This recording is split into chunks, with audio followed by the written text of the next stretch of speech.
فاطمہ کے گھٹنے سے ملا ہوا تھا اور میرے نبی کا بایاں گھٹنا حضرت علی کرم اللہ تعالی وجہ الکریم کے گھٹنے سے ملا ہوا تھا، اور حضرت امام حسن و حسین چھوٹے بچے ہیں، نبی کے پہلو پر اور نبی کی ران پر بیٹھے ہوئے ہیں۔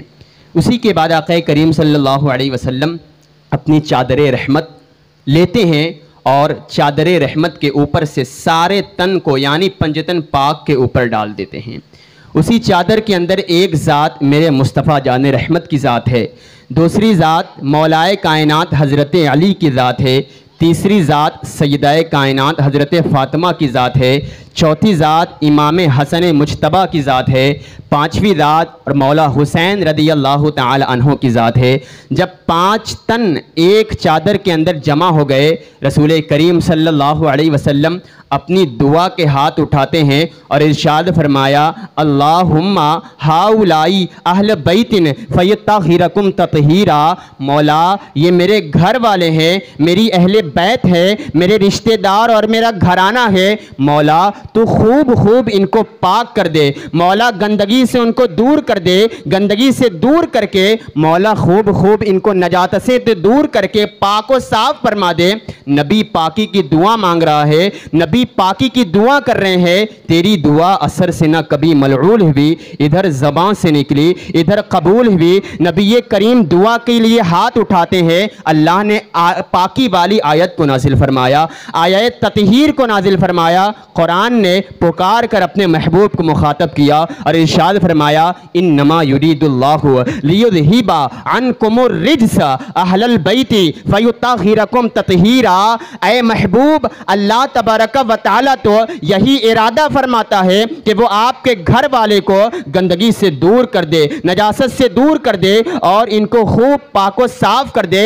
نبی پاکی کی دعا مانگتے ہیں، ادھر اللہ نے آیت تطہیر کو نازل فرمایا، آیت تطہیر کو پاکی والی آیت نازل فرما دی، تو پتہ چلا یہ نبی کے اہل بیت اطہار، یہ پنجتن پاک گندگی اور نجاست سے دور ہیں، ان کے اندر گندگی اور نجاست کا تصور ہی نہیں کیا جا سکتا۔ یہ بالکل ایسے پاک و صاف ہے کہ ان کے اندر ایک گندگی اور ایک نجاست کا کچھ غم ہو ہی نہیں سکتا۔ اگر ان کے اندر نجاست موجود نہیں ہے، ان کے اندر گندگی موجود نہیں ہے، تو پھر ان کے اندر ہے کیا چیز؟ میں تو احمد رضا کا نوکر ہوں، تو پھر مجھے وہی کہنا ہے جو بریلی کے امام کہتے ہیں کہ ان پنجتن پاک کے اندر کیا چیز ہے، تو پھر وہ امام کہتے ہیں حضرت شبیر و شبر ہے اساسہ نور کا، اصغر و اکبر کے سر پہ ہے عمامہ نور کا، خان وادہ نور کا، قنبہ قبیلہ نور کا، یا رسول اللہ تیری نسل پاک میں ہے بچہ بچہ نور کا، تو ہے عین نور تیرا سب گھرانہ نور کا۔ تو پتہ چلا یہ پنجتن پاک، یہ نبی کے اہل بیت اطہار گندگی سے دور ہیں اور یہ نورانی اہل بیت ہے۔ اور میرے نبی نے ارشاد فرمایا، اگر ان اہل بیت اطہار میں سے کوئی شخص ان سے محبت کرتا ہے، ان سے پیار کرتا ہے، تو گویا اس نے مجھ محمد مصطفیٰ اس سے بھی محبت کرتا ہے اور محمد کا خدا بھی اس سے محبت کرتا ہے۔ اگر کوئی شخص ان اہل بیت اطہار سے محبت کرتا ہے تو گویا اللہ بھی اس سے محبت کرتا ہے اور اللہ کے رسول بھی اس سے محبت کرتے ہیں۔ ایسا خوش نصیب وہ شخص ہے۔ کوئی اس بات کو ہوا میں نہ سمجھے، ایک حدیث کا میں ذکر بھی کرتا ہوں کہ اگر کوئی شخص اہل بیت سے محبت کرتا ہے، نبی کے ان پنجتن پاک میں سے کوئی ایک شخص سے محبت کرتا ہے، تو وہ ایسا خوش نصیب شخص ہو جاتا ہے کہ اللہ بھی اس سے محبت کرتا ہے اور اللہ کے رسول بھی اس سے محبت کرتے ہیں۔ میں ابھی فضیلت بیان کر کے ابھی شہادت کی طرف آپ کے سامنے آؤں گا کہ دیکھیں کربلا کے میدان میں جو ہستیاں شہید ہوئی ان کا مقام کیا تھا۔ حضرت اسامہ بن زید رضی اللہ تعالیٰ عنہ بارگاہ مصطفیٰ میں حاضر ہوتے ہیں، کسی کام سے آئے ہوئے تھے۔ فرماتے ہیں کہ جب میں اپنے کام سے آیا ہوا تھا، میں نے دیکھا کہ اللہ کے رسول صلی اللہ علیہ وسلم اپنی چادر رحمت اوڑھ کر تشریف فرما ہیں، اور ایسا لگ رہا تھا کہ رسول نے چادر کے اندر کچھ چھپا رکھا ہے۔ یعنی اس انداز سے حضور نے چادر اوڑھ رکھی تھی تو کیسا لگ رہا تھا کہ چادر کے اندر کوئی چیز موجود ہے کہ جس کی وجہ سے چادر کافی پھولی ہوئی لگ رہی تھی۔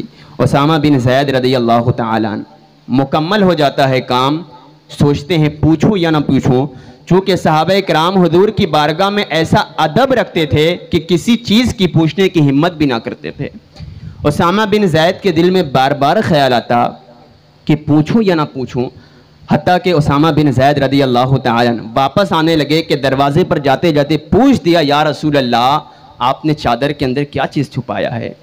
حضور آپ نے چادر کے اندر کیا چیز چھپا رکھا ہے؟ اتنا کہنا تھا کہ اللہ کے رسول صلی اللہ علیہ وسلم نے اپنی چادر رحمت کو ہٹا دیا۔ اسامہ بن زید کہتے ہیں میں نے اپنے ماتھے کی نگاہوں سے دیکھا کہ امام حسن و حسین چھوٹے بچے ہیں، ایک پہلو پر امام حسن ہیں، دوسرے پہلو پر امام حسین ہیں۔ میں نے پوچھا یا رسول اللہ کیا آپ ان دونوں سے محبت کرتے ہیں؟ کیا آپ ان دونوں سے پیار کرتے ہیں؟ اللہ کے رسول صلی اللہ علیہ وسلم نے ارشاد فرمایا، اے اسامہ بن زید تم محبت کی بات کرتے ہو، ہذانی ابنایا و ابنا ابنتی اللہم انی احبہما واحبا من یحبہما۔ اے اسامہ بن زید تو مجھ سے محبت کی بات کرتا ہے، ارے یہ دونوں میرے بیٹے ہیں اور میری بیٹی فاطمہ کے بیٹے ہیں، مولا میں ان دونوں سے محبت کرتا ہوں، بڑا پیار کرتا ہوں، رب کریم تو بھی ان دونوں سے محبت کر، اور اے اللہ غور سے سنیں، اے اللہ تو اس شخص سے بھی محبت فرما جو ان دونوں سے محبت کرتا ہے۔ سبحان اللہ۔ پتہ چلا اہل بیت سے محبت کرنے والا شخص ہے کوئی عام انسان نہیں ہو جاتا، بلکہ اہل بیت سے محبت کرنے والا شخص وہ خوش نصیب شخص ہے جس سے اللہ بھی محبت کرتا ہے اور اللہ کے رسول بھی محبت کرتے ہیں۔ ایک اور حدیث آپ کے سامنے ذکر کرتا ہوں۔ رسول کریم صلی اللہ علیہ وسلم راستے سے تشریف لے جا رہے تھے کہ ایک کاندھے پر امام حسن کو سوار کیے ہوئے ہیں، ایک کاندھے پر امام حسین، بچپن کا عالم ہے، ایک کاندھے پر امام حسن ہے، دوسرے کاندھے پر امام حسین، اور اس طرح راستے میں عام مجمع میں چل رہے ہیں۔ واقعی اگر کوئی شخص اپنا ایک نانا اپنے نواسے سے محبت کر سکتا ہے، لیکن کوئی اس طرح کاندھے پر سوار کیے ہوئے عام راستوں میں نہیں چل سکتا، لیکن یہ میرے نبی کی شان ہے اور یہ حسن و حسین کا مقام ہے کہ نبی ہیں اور نبی کے کاندھے پر ایک جانب امام حسن ہے، دوسرے جانب امام حسین ہیں۔ اس طرح راستے میں چل رہے ہیں، صحابہ کرام حیرت مجسمہ بن کر کھڑے ہیں، جیسے کیسی تعجب والی چیز دیکھ لی۔ صحابہ کرام حاضر ہیں، یا رسول اللہ آپ ان دونوں سے کیسی محبت فرماتے ہیں؟ آخر ان دونوں سے کتنی محبت کرتے ہیں کہ اس کاندھے پر ان کو سوار کرتے ہوئے راستے میں جا رہے ہیں؟ شاعر کہتا ہے دیکھے کوئی مقام حسن کا حسین کا، دیکھے کوئی مقام حسن کا حسین کا، ہر شخص ہے غلام حسن کا حسین کا۔ اور سرکار چل رہے ہیں مدینہ شریف میں، سرکار چل رہے ہیں مدینہ شریف میں، کاندھے پہ ہے قیام حسن کا حسین کا۔ صحابہ کرام پوچھتے ہیں یا رسول اللہ آپ ان دونوں سے کتنی محبت فرماتے ہیں؟ آخر ان دونوں سے کیسی محبت فرماتے ہیں؟ اللہ کے رسول نے کیا جملہ ارشاد فرمایا؟ کہا اے میرے صحابہ میں ان دونوں سے اتنی محبت کرتا ہوں کہ اگر کوئی شخص ان دونوں سے محبت کرتا ہے تو گویا اس نے مجھ محمد عربی سے محبت کی، اور اگر کوئی ان دونوں سے بغض و حسد رکھتا ہے تو گویا اس کا بغض و حسد مجھ محمد عربی سے ہوگا۔ تو پتہ چلا کہ حسین کی محبت رسول کی محبت ہے، اور اگر کوئی شخص حسین سے بغض رکھتا ہے، حسین سے حسد رکھتا ہے تو گویا اس کا حسد اور اس کا بغض رسول کا بغض ہوگا۔ ایک اور حدیث آپ کے سامنے پیش کرتا ہوں تاکہ بات بہت اچھی طرح واضح ہو جائے کہ اہل بیت اطہار سے محبت کرنے والا خوش نصیب شخص ہے کہ جس سے اللہ بھی محبت فرمانے لگتا ہے اور اللہ کے رسول بھی محبت کرنے لگتے ہیں۔ ایک صحابی رسول کریم صلی اللہ علیہ وسلم کی بارگاہ میں حاضر ہوتے ہیں، یا رسول اللہ میرے گھر دعوت ہے آپ تشریف لائیں۔ بار بار عرضہ پیش کرتے ہیں حضور میرے گھر دعوت ہے آپ تشریف لائیں۔ رسول کریم صلی اللہ علیہ وسلم کب کسی کو نہ کہتے، نہ لفظ آپ کے زبان سے نکلتا ہی نہ، کوئی بھی آپ کے دامن میں آپ کی بارگاہ میں مرادیں لے کر آتا تو وہ خالی ہاتھ نہ جاتا۔ رسول کبھی کسی کو نہ کہتے۔ امام کہتے ہیں واہ کیا جود و کرم ہے شہ بطحہ تیرا، نہیں سنتا ہی نہیں مانگنے والا تیرا، جو بھی آتا ہے دامن بھر کر جاتا ہے۔ صحابی نے کہا حضور میرے گھر دعوت ہے آپ تشریف لائیں۔ اللہ کے رسول صلی اللہ علیہ وسلم نے دعوت قبول کر لیا۔ جب دعوت میں جانے لگے چند صحابہ بھی موجود تھے، سب جانے لگے، امام حسن بھی سامنے دکھائی پڑے۔ اس وقت حضرت امام حسین کی عمر مبارک 6 یا 7 سال کی چھوٹے بچے تھے۔ رسول کریم صلی اللہ علیہ وسلم امام حسین کو ساتھ میں لے کر اس صحابی کے گھر جاتے ہیں جہاں دعوت تھی۔ وہاں پہنچ کر صحابہ کرام اور اللہ کے رسول کھانا تناول کرنے لگتے ہیں، کھانا کھانے لگتے ہیں، اور امام حسین چھوٹے بچے ہیں، گھر سے باہر نکلتے ہیں اور اس مقام پر چلے جاتے ہیں جہاں بچے کھیل رہے تھے۔ بچوں کے ساتھ امام حسین کھیلنے لگتے ہیں۔ آج بھی بچوں کی عادت ہوتی ہے کہ رشتہ دار کے یہاں کھیلتے ہیں بچوں کے ساتھ، لیکن خبردار یہ کوئی عام بچہ نہ تھا، یہ وہ بچہ تھا جس کو کھلانے کے لیے فرشتوں کا سردار بھی آتا ہے اور جس کو کھلانے کے لیے نبیوں کا سردار بھی آتا ہے، جس کے ساتھ امام الانبیاء امام الملائکہ بھی کھیلتے ہیں اور امام الانبیاء بھی کھیلتے ہیں، جس کو فرشتوں کا سردار حضرت جبریل بھی کھلاتا ہے اور جس کو نبیوں کا سردار میرا مصطفیٰ بھی کھلاتا ہے، یہ وہ بچہ ہے۔ امام حسین بچوں کے ساتھ کھیلنے لگے۔ رسول کریم صلی اللہ علیہ وسلم کھانے سے فارغ ہوتے ہیں اور باہر آئے اور اس مقام پر گئے جہاں امام حسین کھیل رہے تھے۔ صحابہ کرام نے یہ سمجھا کہ ابھی حضور امام حسین کو ڈانٹیں گے اور ابھی حضور امام حسین کو کھیلتے ہوئے روکیں گے اور اپنے ساتھ لے کر چلے جائیں گے۔ صحابہ کرام تمام تشریف فرماتے، سارے لوگوں کے ذہن میں یہی بات تھی کہ ابھی حضور منع کر دیں گے اور امام حسین کو لے کر وہاں سے چلے آئیں گے، لیکن صحابہ کرام نے عجیب منظر دیکھا۔ صحابہ کرام کہتے ہیں کہ ہم نے اپنے ماتھے کی نگاہوں سے دیکھا کہ حضور امام حسین کو روکنے کے بجائے امام حسین کے ساتھ کھیلنے لگے۔ امام حسین کبھی آگے آگے جاتے ہیں، میرے نبی کریم صلی اللہ علیہ وسلم امام حسین کے پیچھے پیچھے چل رہے ہیں۔ راوی کہتا ہے اگر حضور چاہتے تو امام حسین کو ایک بار میں پکڑ لیتے، لیکن حضور امام حسین کو پکڑ نہیں رہے تھے۔ وَيُزَاحِقُ رسول اللہ صلی اللہ علیہ وسلم، حضور امام حسین کو خوش کرنا چاہتے تھے، امام حسین کو کھلا رہے تھے، امام حسین کے ساتھ کھیل رہے تھے۔ امام حسین آگے ہیں، حضور پیچھے ہیں، امام حسین بار بار دوڑ کر آگے جا رہے ہیں، اللہ کے رسول پیچھے ہیں۔ صحابہ کرام کہتے ہیں اسی کے بعد ہم نے دیکھا کہ اللہ کے رسول نے امام حسین کو پکڑ لیا اور پکڑ لیا، ایسی محبت بھری نگاہوں سے دیکھا۔ اسی کے بعد رسول نے امام حسین کا ماتھا چوما، امام حسین کا لب چوما، امام حسین کی گال چوما۔ صحابہ کرام کہتے ہیں ہم حیرت مجسمہ بن کر کھڑے تھے کہ یار اس ہستی کا مقام کیا ہے۔ حضرت عمر فاروق اعظم کعبے کا طواف کر رہے تھے، حجر اسود کے پاس پہنچے، ارشاد فرمایا ہے حجر اسود تو ایک پتھر ہے، تو نہ مجھے نفع پہنچا سکتا ہے اور نہ ہی مجھے نقصان پہنچا سکتا ہے، میں تجھے اس وجہ سے چومتا ہوں اس لیے کہ میرے مصطفیٰ نے تجھے چوما ہے، میرے مصطفیٰ نے تجھے ایک مرتبہ چوما ہے، اسی وجہ سے میں تجھ کو چومتا ہوں۔ عمر جیسی بہادر شخصیت، عمر جیسی روب والی شخصیت، ارے جس حجر اسود کو ایک بار میرے مصطفیٰ نے چوما تھا، اس حجر اسود کا مقام یہ ہے کہ اسے ابو بکر صدیق بھی چومے، اسے عمر فاروق اعظم بھی چومے، اسے عثمان غنی بھی چومے، اسے مولائے کائنات بھی چومے، حتیٰ کہ قیامت تک آنے والے تمام لوگ حجر اسود کو چومیں۔ ذرا مجھے حقیقت کی نگاہ سے بتاؤ، ارے حجر اسود کو ایک بار چوما تو اس حجر اسود کا مقام یہ ہے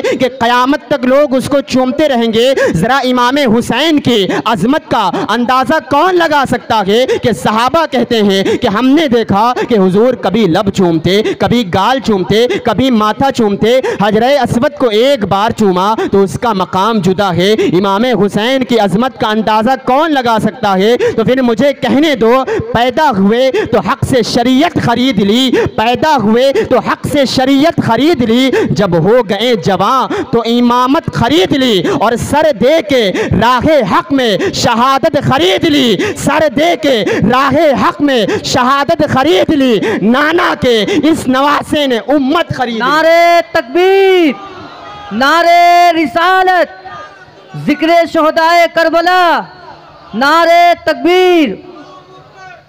یہ امام حسین کا مقام ہے۔ صحابہ کرام حیرت مجسمہ بن کر کھڑے تھے، حجر اسود کو ایک بار چوما تو اس کا مقام یہ ہے۔ امام حسین کی عظمت کا اندازہ کون لگا سکتا ہے؟ تو پھر میں کیوں نہ کہوں، پیدا ہوئے تو حق سے شریعت خرید لی، جب ہو گئے جوان تو امامت خرید لی، اور سر دے کے راہ حق میں شہادت خرید لی، نانا کے اس نواسے نے امت خرید لی۔ یہ امام علی مقام امام حسین کا مقام ہے۔ ہے صحابہ کرام پر امام حسین کی محبت کس طرح واجب تھی، ایک صحابی کا تذکرہ کر کے بڑی تیزی کے ساتھ میں آگے بڑھنا چاہوں گا۔ حضرت عمر فاروق اعظم رضی اللہ تعالی عنہ کا نام کون نہیں جانتا؟ عمر وہ عظیم شخصیت ہے جس کے بارے میں مصطفیٰ جان رحمت نے ارشاد فرمایا کہ عمر کے نام سے شیطان بھاگ جاتا ہے، اور ایک روایت میں یہ بھی ہے کہ عمر کے سائے سے بھی شیطان ڈرتا ہے۔ وہ عمر فاروق اعظم رضی اللہ تعالی عنہ اپنے دور خلافت میں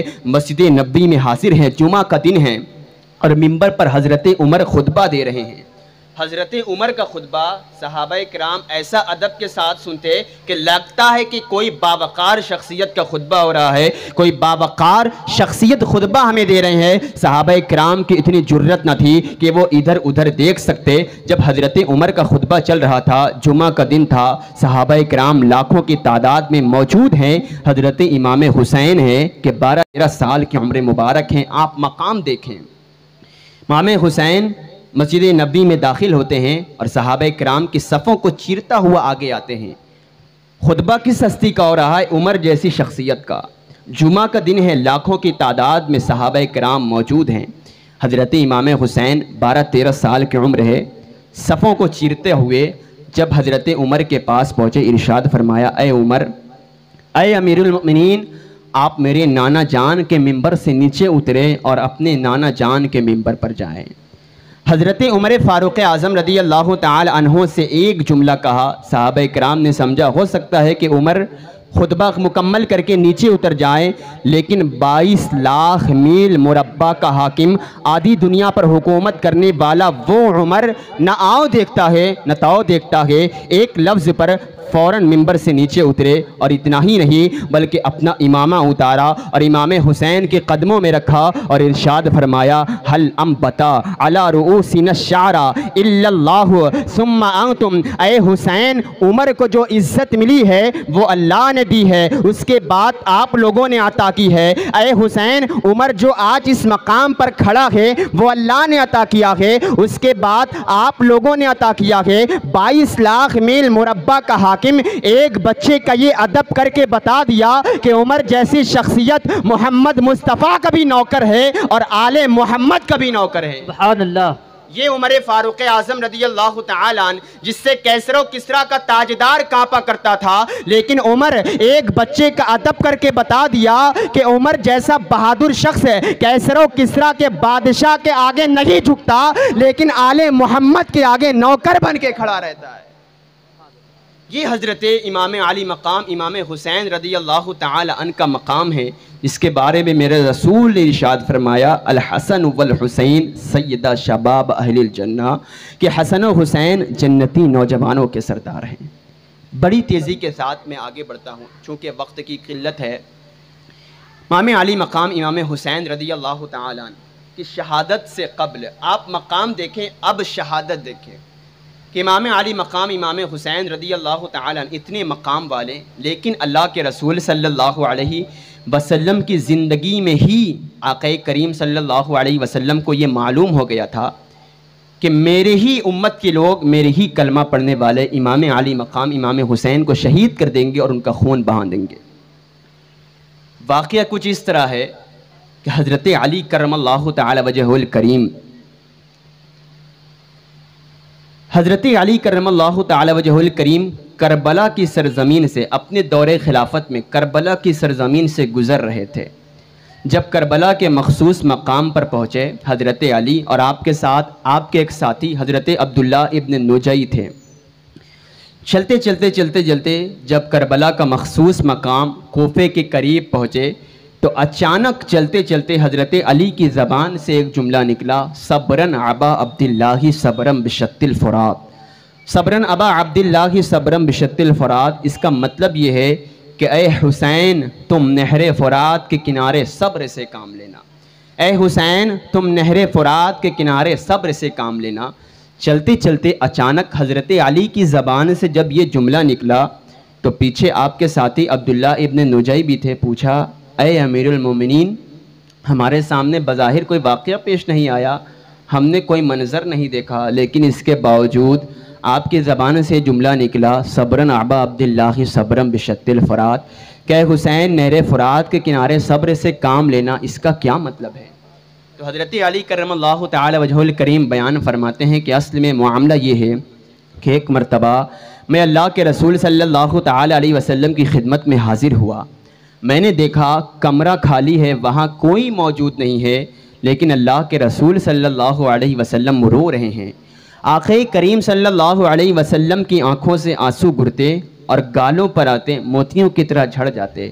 حضرت علی کہتے ہیں میں نے دیکھا تو میری روح کانپ گئی کہ وہ رسول جو کبھی احد کی سختیوں میں نہ روئے, وہ رسول جو کبھی بدر کی تکلیف میں نہ روئے, وہ رسول جو مکے میں کانٹوں پر چل کر نہ روئے, وہ رسول جب سیدہ زینب کے پردے کو کھینچا گیا تب نہ روئے, جب آپ کی شہزادیوں کے ساتھ بے حرمتی کی گئی تب نہ روئے. حضرت علی کہتے ہیں کہ میرے جسم کے رونگٹے کھڑے ہو گئے. میں دھیمے قدموں سے آگے بڑھا, پوچھا یا رسول اللہ کیوں آپ رو رہے ہیں؟ حضور کو روتا ہوا دیکھ کر چونکہ میں بھی کنٹرول نہ کر سکا, میری بھی آنکھوں سے آنسو گرنے لگے. پوچھا حضور آپ کیوں رو رہے ہیں؟ رونے کی وجہ کیا ہے؟ حضور آپ کو کس چیز نے رلا دیا ہے اور کس نے رلا دیا ہے آپ مجھے بتائیں, یہ علی اس شخص کو چھوڑے گا نہیں. اللہ کے رسول سے بار بار پوچھ رہے ہیں. اللہ کے رسول نے ارشاد فرمایا اے علی ابھی ابھی جبریل میرے پاس آئے تھے, وہ آئے تھے, انہوں نے کہا یا رسول اللہ آپ کی امت کے لوگ آپ کے شہزادے حسین کو شہید کر دیں گے, ان کا خون بہا دیں گے. اگر آپ کہیں حسین جس سرزمین پر شہید ہوگا میں اس سرزمین کی مٹی آپ کے سامنے پیش کروں. اللہ کے رسول نے کہا ہاں پیش کرو. حضرت جبریل نے ہاتھ بڑھایا, مٹی سامنے حاضر کر دی. اے علی جب سے میں نے یہ مٹی دیکھی ہے میں اپنی آنکھوں پر کنٹرول نہ کر سکا, میری آنکھوں سے آنسو بہہ رہے ہیں کہ یہ وہی مٹی ہے جہاں میرے بیٹے میرے نواسے کا خون بہے گا. اے علی جب سے میں نے یہ مٹی دیکھی ہے میں اپنی آنکھوں پر کنٹرول نہ کر سکا. آپ اندازہ کریں کہ وہ رسول طائف کی بستی میں اتنے پتھر مارے گئے کہ آپ کے جسم خون سے بھر آیا, لیکن وہ رسول کی آنکھوں سے آنسو صحابہ کرام نے گرتے نہ دیکھا. مکے کی سرزمین پر ظالموں نے اس قدر ظلم کے پہاڑ ڈھائے لیکن رسول کریم کبھی روتے نظر نہیں آتے. لیکن امام حسین کی محبت کیسی محبت تھی, امام حسین سے حضور کو پیار کیسا پیار تھا کہ صرف شہادت کی خبر سن کر رسول کریم اپنی آنکھوں پر کنٹرول نہ کر سکے اور زاروں قطار اشکوں کی برسات ہو رہی ہے. اس قدر امام علی مقام سے محبت فرماتے تھے کہ رسول راستے سے تشریف لے جا رہے تھے کہ حضرت فاطمہ کا راستے میں گھر پڑا. گھر کے اندر سے کسی بچے کی رونے کی آواز آ رہی تھی. اللہ کے رسول گھر میں داخل ہوئے, دیکھا امام حسین چھوٹے بچے ہیں زمین میں لیٹے ہیں اور رو رہے ہیں. اپنی گود میں اٹھایا اور اپنی بیٹی فاطمہ کو مخاطب کر کے ارشاد فرمایا الم تعلمی انی بکاءہ یؤذینی, اے فاطمہ اے میری بیٹی فاطمہ اس بچے کو مت رلایا کرو, بے شک اس کا رونا مجھے تکلیف پہنچاتا ہے. آپ ذرا اندازہ کریں کہ جس بچے کا رونا بھی حضور کو تکلیف پہنچاتا تھا, ذرا سوچو کہ کربلا کی سرزمین پر اس رسول کے نواسے کا سر کٹا ہوگا تو اس وقت رسول کا کیا حال رہا ہوگا. آگے میں ابھی آپ کے سامنے واقعہ بیان کرتا ہوں. یہ اللہ کے رسول صلی اللہ علیہ وسلم کی زندگی کے بارے میں جب رسول کریم صلی اللہ علیہ وسلم تشریف فرماتے حضرت جبریل نے یہ خبر سنا دی. اس کے بعد رسول کریم صلی اللہ علیہ وسلم کی ظاہری وفات کے بعد ابو بکر کا زمانہ آیا چلا گیا, حضرت عمر کا زمانہ آیا صحابہ کرام نے گزارا چلا گیا, عثمان غنی, مولا علی, حضرت امام حسن, حضرت امیر معاویہ, اس طرح خلافت چلی اور ختم ہو گئی. لیکن جب یزید تخت خلافت پر بیٹھنا چاہتا تھا لیکن امام علی مقام امام حسین نے کھلم کھلا یزید کا بائیکاٹ کیا. اس وقت یزید شام کی سرزمین پر یعنی دمشق میں موجود تھا. حضرت امام علی مقام امام حسین نے جب یہ دیکھا کہ ایسا زانی انسان, ایسا شرابی انسان کہ جس کے ہاتھ میں بیعت کی جائے یہ مجھے منظور نہیں, چاہے کتنی ہی ناگوار تکلیفیں مجھے پہنچائی جائے لیکن میں ایک نااہل کے حق پر اپنا ہاتھ نہیں دے سکتا. امام علی مقام نے مدینے میں رہ کر کھلم کھلا بائیکاٹ کیا.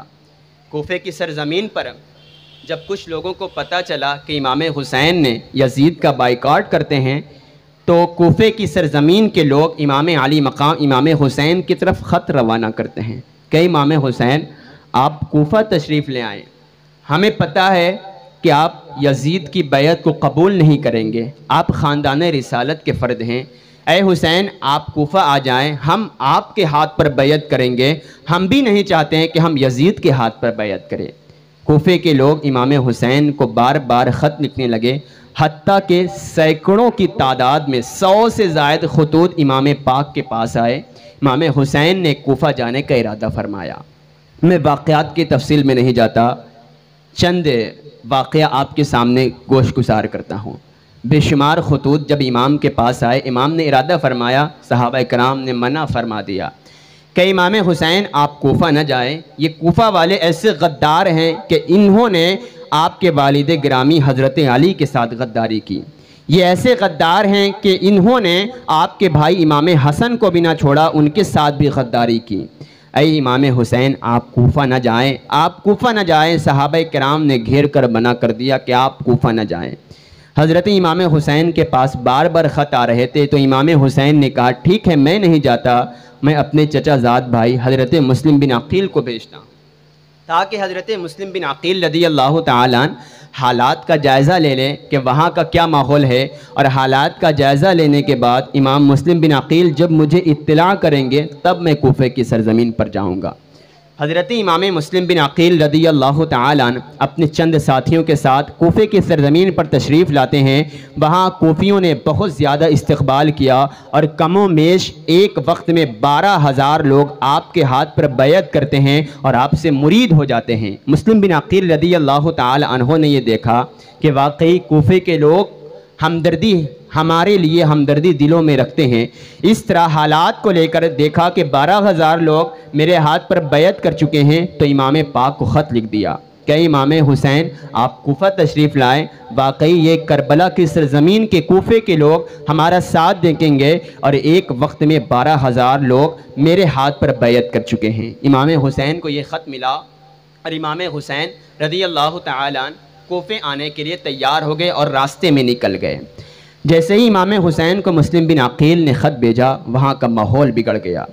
یزید کو پتہ چلا کہ مسلم بن عقیل رضی اللہ تعالیٰ عنہ کوفے کی سرزمین پر آ گئے ہیں، اور وہاں ان کا ساتھ دیا جا رہا ہے، ان کی بیعت لی جا رہی ہے۔ تو یزید نے ابن زیاد کو کوفے کی طرف روانہ کیا، اور کوفے کا گورنر ابن زیاد کو بنایا۔ ابن زیاد جیسے ہی کوفہ آیا، اس نے پورے کوفے میں اعلان کروایا اگر کوئی شخص مسلم بن عقیل کا ساتھ دے گا، ان کے اوپر ہاتھ پر بیعت کرے گا، تو یہ ابن زیاد اس کی گردن کاٹ کے رکھ دے گا۔ چنانچہ مسلم بن عقیل رضی اللہ تعالی عنہ کے ہاتھ پر جو 12,000 لوگ بیعت کر لی تھی، حکومت کے ڈر سے، ابن زیاد کے ڈر سے، سارے لوگوں نے مسلم بن عقیل کا ساتھ چھوڑ دیا۔ سارے لوگوں نے آپ کا ساتھ چھوڑ دیا اور آپ کو تنہا کر دیا۔ حضرت مسلم بن عقیل رضی اللہ تعالی عنہ کو پکڑنے کا اعلان کروایا ابن زیاد نے، اور اس طرح ابن زیاد کے ساتھیوں نے، اس کے سپاہیوں نے حضرت مسلم بن عقیل کو پکڑ کر ابن زیاد کے سامنے پیش کیا۔ ابن زیاد کے سامنے مسلم بن عقیل نے بہت اس کو کلمے کا واسطہ دلایا کہ جس نبی کا تم کلمہ پڑھتے ہو وہ میرے نانا ہیں، تمہارے اوپر کیسا آج شیطان سوار ہے کہ تم خاندان رسالت کے افراد کو ختم کرنا چاہتے ہو۔ لیکن ابن زیاد پر شیطان سوار تھا، اس نے جلاد کو حکم دیا کہ مسلم بن عقیل کو پکڑو اور قلعے کی چھت سے ان کو نیچے دھکا دے دو، اور اس طرح جلاد نے مسلم بن عقیل رضی اللہ تعالی عنہ کو پکڑا اور قلعے کے چھت پر لے گئے، اور اس طرح دھکا دیا۔ مسلم بن عقیل رضی اللہ تعالی عنہ چھت سے نیچے آئے اور آپ کی شہادت ہو جاتی ہے۔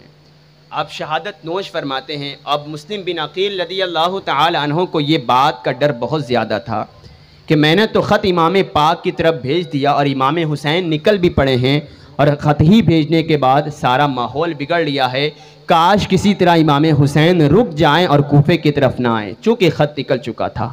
مسلم بن عقیل رضی اللہ تعالی عنہ کی شہادت کے بعد امام پاک کربلا کی سرزمین پر کوفے کے قریب پہنچنے لگے، تو راستے میں ایک فوجی حر بن یزید سے ملاقات ہوتی ہے، اور اس کے ساتھ 1,000 کا لشکر تھا۔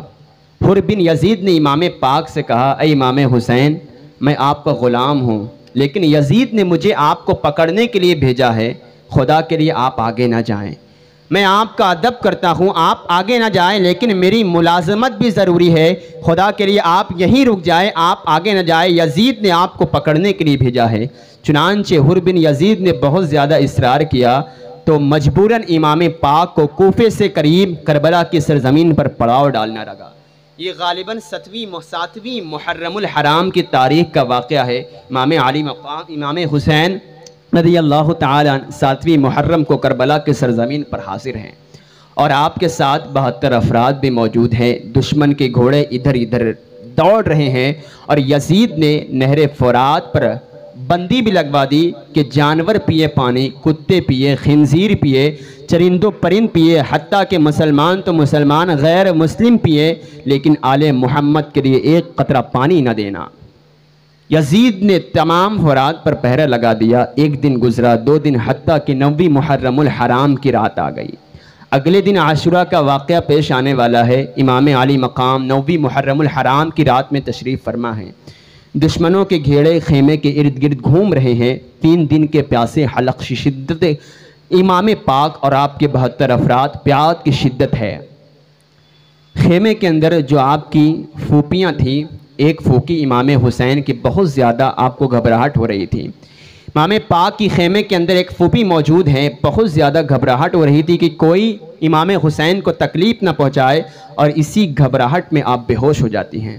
جیسے ہی امام پاک خیمے کے اندر گئے کہ دیکھا کہ یہ یزیدی ابھی رات ہی کے وقت ہم سے جنگ کرنا چاہتے ہیں، ارشاد فرمایا کہ یزیدیوں رات میں کون جنگ کرتا ہے، اور یہ اصول بھی اسلام کا نہیں کہ کوئی رات میں جنگ کرے، صبح کا وقت مجھے دو تاکہ میں آج کی رات بھر اپنے رب کی عبادت کر سکوں، آج کی رات بھر میں اپنے رب کو راضی کر سکوں۔ امام حسین نے ایک رات کی مہلت لی اور تمام اپنے 72 افراد کو جمع کیا جن کو گھبراہٹ ہو رہی تھی اور جو مصیبت زدہ تھے، سارے لوگوں کو اپنے سامنے جمع کیا اور قرآن کا درس دیا اور ارشاد فرمایا، اللہ کی حمد بیان کی، رسول کی رسالت کی گواہی دی اور ارشاد فرمایا کہ میرے ساتھیوں، ایک دن سب کو مرنا ہے، چاہے وہ زمین والے ہو چاہے آسمان والے ہو، کوئی بھی باقی نہ رہے گا سوائے اس رب ذوالجلال کے، کوئی باقی نہ رہے گا، ہر انسان ختم و فنا ہو جائے گا۔ اس سے پہلے کہ ہماری موت آئے، ہمارے انتقال ہوئے،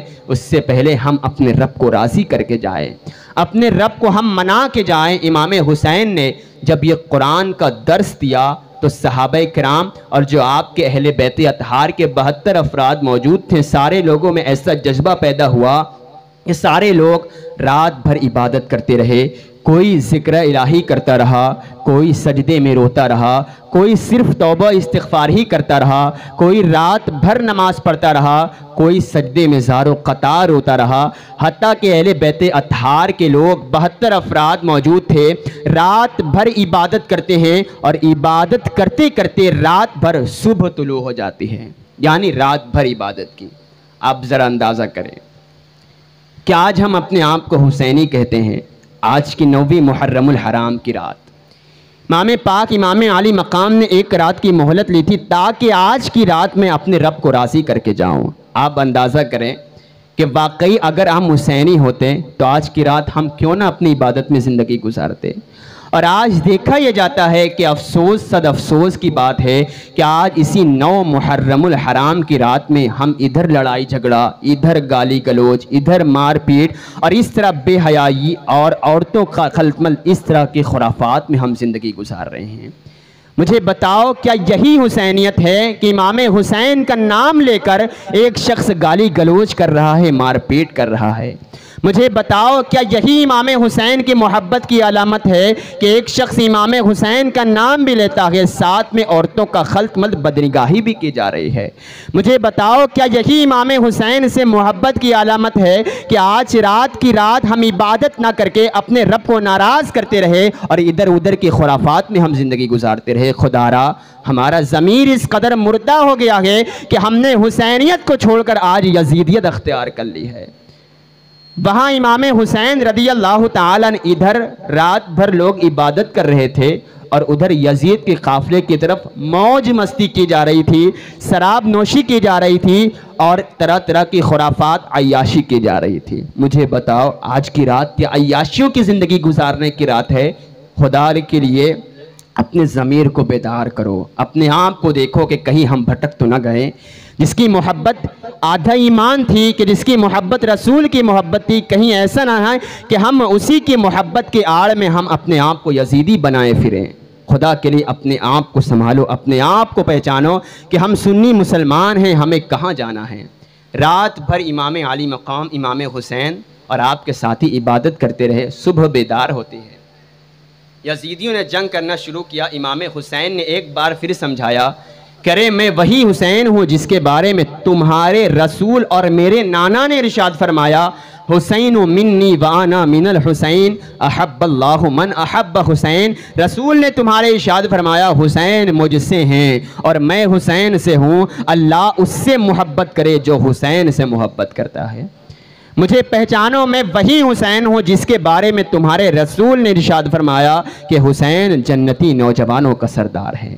میں وہی حسین ہوں جس کے بارے میں تمہارے رسول نے ارشاد فرمایا کہ حسین کا رونا بھی مجھے گوارا نہیں ہے، حسین کا رونا مجھے تکلیف پہنچاتا ہے۔ امام علی مقام امام حسین رضی اللہ تعالی عنہ نے سمجھایا، لیکن یزیدیوں پر شیطان سوار تھا اور اس طرح جنگ انہوں نے شروع کر دی۔ اہل بیت اطہار کے ایک فرد جام شہادت نوش کرتے رہے، کرتے گئے حتیٰ کہ علی اکبر رضی اللہ تعالیٰ عنہ، امام پاک کے بڑے بیٹے علی اکبر رضی اللہ تعالیٰ عنہ جب میدان کربلا میں پہنچے اور دشمنوں کو گاجر مولی کی طرح کاٹ کے رکھ دیا، لیکن علی اکبر کی میدان کربلا سے آواز آئی، زمین پر گھوڑے سے گرے۔ امام علی مقام امام حسین رضی اللہ تعالیٰ عنہ میدان کربلا میں علی اکبر کے لاشے کو اٹھانے کے لیے جاتے ہیں۔ پاس پہنچے، علی اکبر نے کہا، بابا جان اگر پانی مل جائے تو اور لڑوں، پانی مل جاتا تو میں اور لڑوں۔ امام حسین نے کہا، بیٹا علی اکبر پانی تو نہیں ہے۔ امام حسین کی سوکھی زبان جو 3 دن کی پیاسی تھی، اپنی سوکھی زبان علی اکبر کے منہ میں ڈالی اور جو آپ کے پیٹ اور سینے میں نیزہ گڑا ہوا تھا، نیزہ نکالا، خون کا ایک فوارہ جاری ہو گیا اور علی اکبر اس طرح شہادت نوش فرماتے ہیں۔ راوی بیان کرتے ہیں کہ جب امام پاک کربلا کی سرزمین پر آئے تھے تو 56 سال کی آپ کی عمر مبارک تھی، 56 سال کی عمر تھی، آپ کے ایک بھی بال سفید نہ تھے۔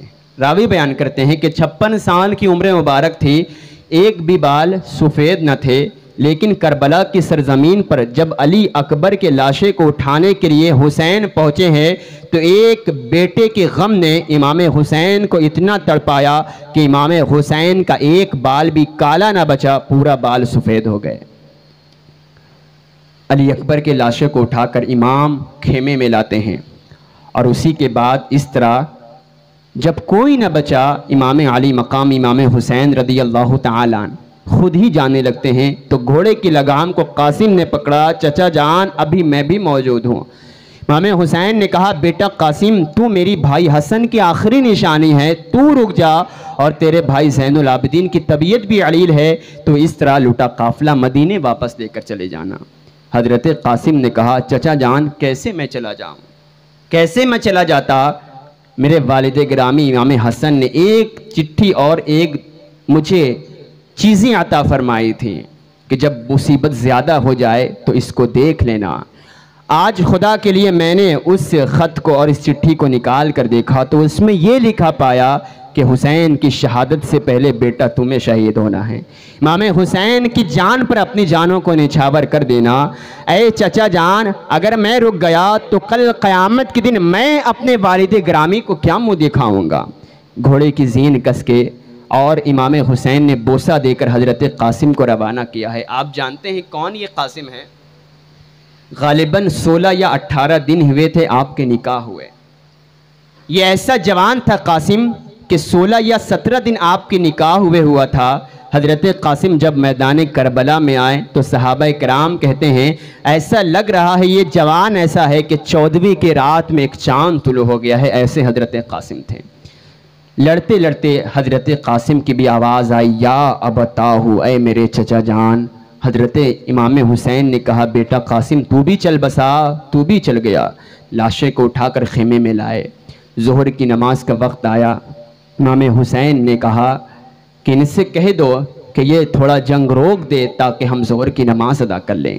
ایک صحابی جن کی عمر 80 سال کی تھی یزیدیوں کے پاس جاتے ہیں، کہا تھوڑا دیر کے لیے جنگ روک دو، ہمیں مہلت دے دو تاکہ حسین اور ہم اہل بیت اطہار جتنے لوگ بچے ہیں ظہر کی نماز ادا کر لیں۔ جب اس 80 سال کے ضعیف شخص نے یزیدیوں سے کہا تو کہا تمہیں یہاں بھی نماز پڑھنا ہے؟ کیا تمہیں یہاں نماز تمہاری قبول ہوں گی؟ تمہاری نماز یہاں قبول نہیں ہوگی۔ اس 80 سال کے ضعیف شخص نے کہا اگر یہ اہل بیت اطہار ان امام حسین کی نماز نہ قبول ہوئی تو صبح قیامت تک کسی کی نماز قبول نہ ہوگی۔ اگر اس امام حسین کی نماز نہ قبول ہوگی تو پھر کس کی نماز قبول ہوگی؟ اگر اس حسین کی نماز نہ قبول ہوئی تو صبح قیامت تک آنے والے پھر کسی کی نماز قبول نہ ہوگی۔ اس طرح کہتے ہوئے یزیدی بھڑک اٹھے اور ان کے اوپر تلوار سے وار کرنے لگے۔ 80 سال کے ضعیف شخص نے 65 لوگوں کو واصل جہنم کیا، اور اس طرح کرتے کرتے آپ کی بھی روح قبض سے پرواز ہو گئی۔ امام حسین، خیر امام حسین اور آپ کے چند ساتھیوں نے نماز ادا کی۔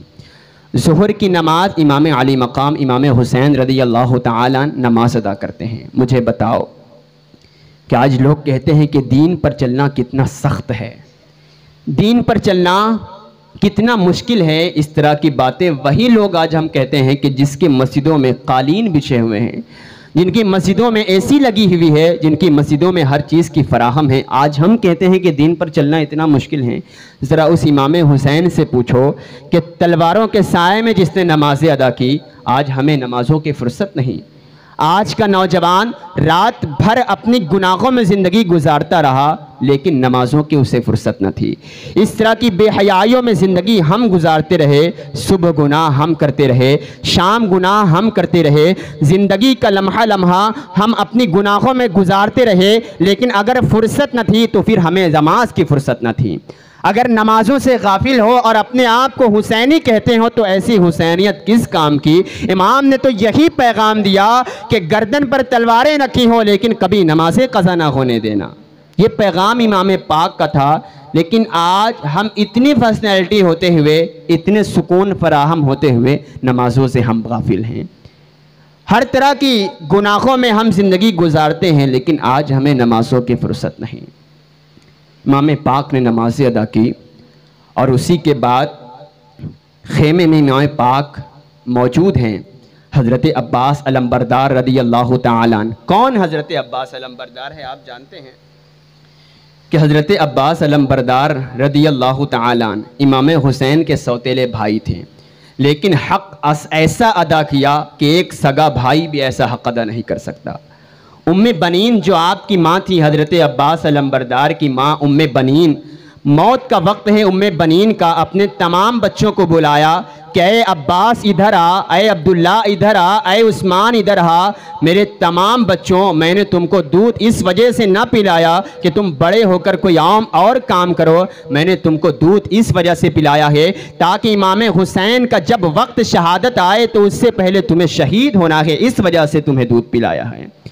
اگر تمہیں مجھے ممتا کا حق ادا کرنا ہے، میری دودھ کا حق ادا کرنا ہے تو امام حسین سے پہلے تمہیں شہید ہونا ہے اور میرے دودھ کا حق ادا کر دینا۔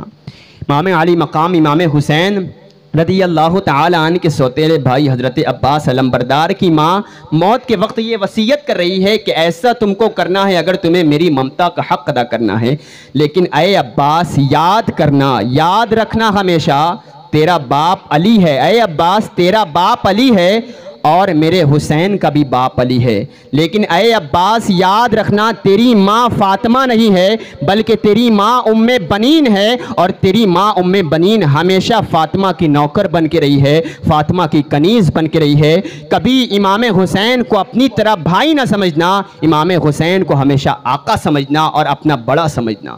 حضرت عباس علمبردار رضی اللہ تعالیٰ عنہ پوری زندگی گزر گئی، کبھی امام حسین کو بھائی کہہ کر نہ پکارا، جب بھی کہتے تو ہمیشہ آقا حسین کہہ کر پکارتے۔ امام پاک نے کہا اے عباس تو میرا بھائی ہے، مجھے بھائی کیوں نہیں کہتا؟ عباس علمبردار کا جواب ہوتا اے آقا حسین یقیناً میرے باپ علی ہیں اور آپ کے باپ بھی علی ہے، لیکن میری ماں فاطمہ نہیں ہے بلکہ میری ماں ام بنین ہے جو فاطمہ کی نوکر ہے، فاطمہ کی کنیز ہے، اسی لیے میں اپنے آپ کو بھائی کرنے میں شرم و عار محسوس کرتا ہوں، میں آپ کا غلام ہوں، آپ کا میں نوکر ہوں۔ یہ حضرت عباس علمبردار رضی اللہ تعالیٰ پوری زندگی ایسے ہی کرتے رہے۔ خیمے میں حضرت عباس بھی موجود ہیں۔ اجازت چاہیے سر کے اشارے سے، یعنی اتنی ادب کرتے تھے کہ بات کرنے میں بھی عار محسوس کرتے تھے۔ امام حسین سے سر کو ہلا کر اجازت چاہی، امام پاک مجھے اجازت دے، اب میں جاتا ہوں، کہ اتنے میں 7 سال کی سکینہ خیمے میں موجود ہے۔ کہا چچا جان پوری زندگی میری 7 سال کی گزری، میں نے آپ سے جو بھی مانگا آپ نے اس کو پورا کیا ہے، کوئی آپ نے کبھی کمی نہ کی، جو بھی آپ سے طلب کیا آپ نے ضرور مجھے عطا کیا ہے۔ چچا جان آپ کی یہ سکینہ آج آپ سے ایک چیز مانگتی ہے۔ حضرت عباس نے سوچا یہ بچی مجھ سے کیا مانگے گی۔ سکینہ نے کہا اے چچا جان اس ننھے علی اصغر کی پیاس کو دیکھو کہ 3 دن کا پیاسا ہے، پیاس کی شدت کی وجہ سے بار بار بے ہوش ہوتا ہے، کبھی ہوش میں آتا ہے تو ٹانگیں کھینچتا ہے، کبھی زبانیں باہر نکلتا ہے، خدا کے لیے اس کے لیے تھوڑا سا پانی لا دو، ہمارے لیے پانی نہ صحیح اس ننھے علی اصغر کے لیے تھوڑا سا پانی پلا دو، تاکہ میں اپنے بھائی علی اصغر کو تھوڑا سا پانی پلا دوں تاکہ یہ بار بار بے ہوش نہ ہو جائے۔ حضرت عباس علمبردار رضی اللہ تعالیٰ عنہ کہا سکینہ ذرا یہ چچا تیری یہ خواہش ضرور پورا کرے گا۔ کجاوے کو خیمے سے لیا اور اس طرح گھوڑے پر سوار ہو کر چل دیے۔ فرات کے پاس پہنچے تو یزیدی لپکے حضرت عباس کو قتل کرنے کے لیے، لیکن حضرت عباس علمبردار رضی اللہ تعالیٰ عنہ تلواریں چلائی ہیں، 500 یزیدی کٹ کٹ کر گرنے لگے، ساروں نے راستہ چھوڑ دیا۔ حضرت عباس علمبردار نے گھوڑے کو روکا، نیچے اترے، فرات سے مشکیزے میں پانی بھری اور اس کے بعد واپس آنے لگے۔ جیسے ہی واپس آنے لگے حضرت عباس علمبردار نے سوچا کہ یہ ایک مشکیزہ ہے اور اس میں پانی بھرا ہے، سارے پیئیں گے میں بھی پیوں گا، ایسا کرتا ہوں کہ میں یہاں سے فرات سے پانی پی کر چلتا ہوں، چونکہ پانی کم لگے گا اور مشکیزہ پورا بھرا رہے گا، میں اپنے حصے کا یہاں پانی پی کر چلتا ہوں تاکہ یہ مشکیزے میں پورا پانی بھرا رہے۔ حضرت عباس علمبردار رضی اللہ تعالیٰ عنہ گھوڑے سے واپس نیچے اترے اور اپنے ہاتھ میں پانی لیا، جیسے منہ کے قریب لائے واپس پورا پانی فرات میں ڈال دیا اور ارشاد فرمایا کہ اے عباس یہ وفاداری میں غداری ہو جائے گی۔ اے عباس اہل بیت اطہار کا وہ قافلہ کہ جس میں ننھا علی اصغر بھی پیاسا ہے، آج یہ عباس پانی پیے گا تو یہاں یہ غداری ہو جائے گی۔ وفا جس کے اوپر ناز کرے اسے عباس علمبردار کہتے ہیں، کہ جس کی وفاداری بھی جس کے قدموں کی دھول ہے اسے عباس علمبردار کہتے ہیں، شجاعت اور بہادری جس کے قدموں کی دھول ہے اسے عباس علمبردار کہتے ہیں۔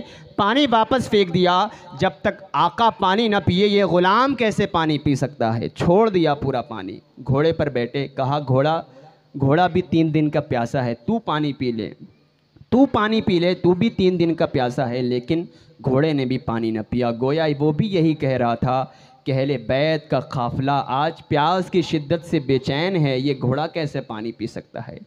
حضرت عباس علمبردار رضی اللہ تعالیٰ عنہ گھوڑے پر سوار واپس خیمے کی طرف آ رہے ہیں۔ یزیدیوں نے کہا ارے یہ آل محمد پیاسے 3 دن کے اس طرح ہمیں گاجر مولی کی طرح کاٹ رہے ہیں، اگر ان کے حلق کے اندر ایک قطرہ بھی پانی اتر گیا تو یہ ہمیں چھوڑیں گے نہیں۔ خدا کے لیے اگر اپنی بیویوں کو بیوہ ہونے سے بچانا ہے تو کسی بھی طرح اس عباس کو روکنا ہوگا، اگر پانی پہنچ گیا تو پھر ہماری خیبت نہ رہی، ہماری ہمت نہ رہی ان سے لڑنے کے لیے۔ ایک یزیدی نے حضرت عباس علمبردار رضی اللہ تعالیٰ عنہ اپنے ہاتھ میں مشکیزے کو پکڑا تھا، ایک یزیدی بخت بدآختہ ہے، حضرت عباس علمبردار رضی اللہ تعالی عنہ کے بازو پر ایسی تلوار چلائی کہ حضرت عباس علمبردار رضی اللہ تعالی عنہ کا بازو کٹ کر زمین میں گر گیا۔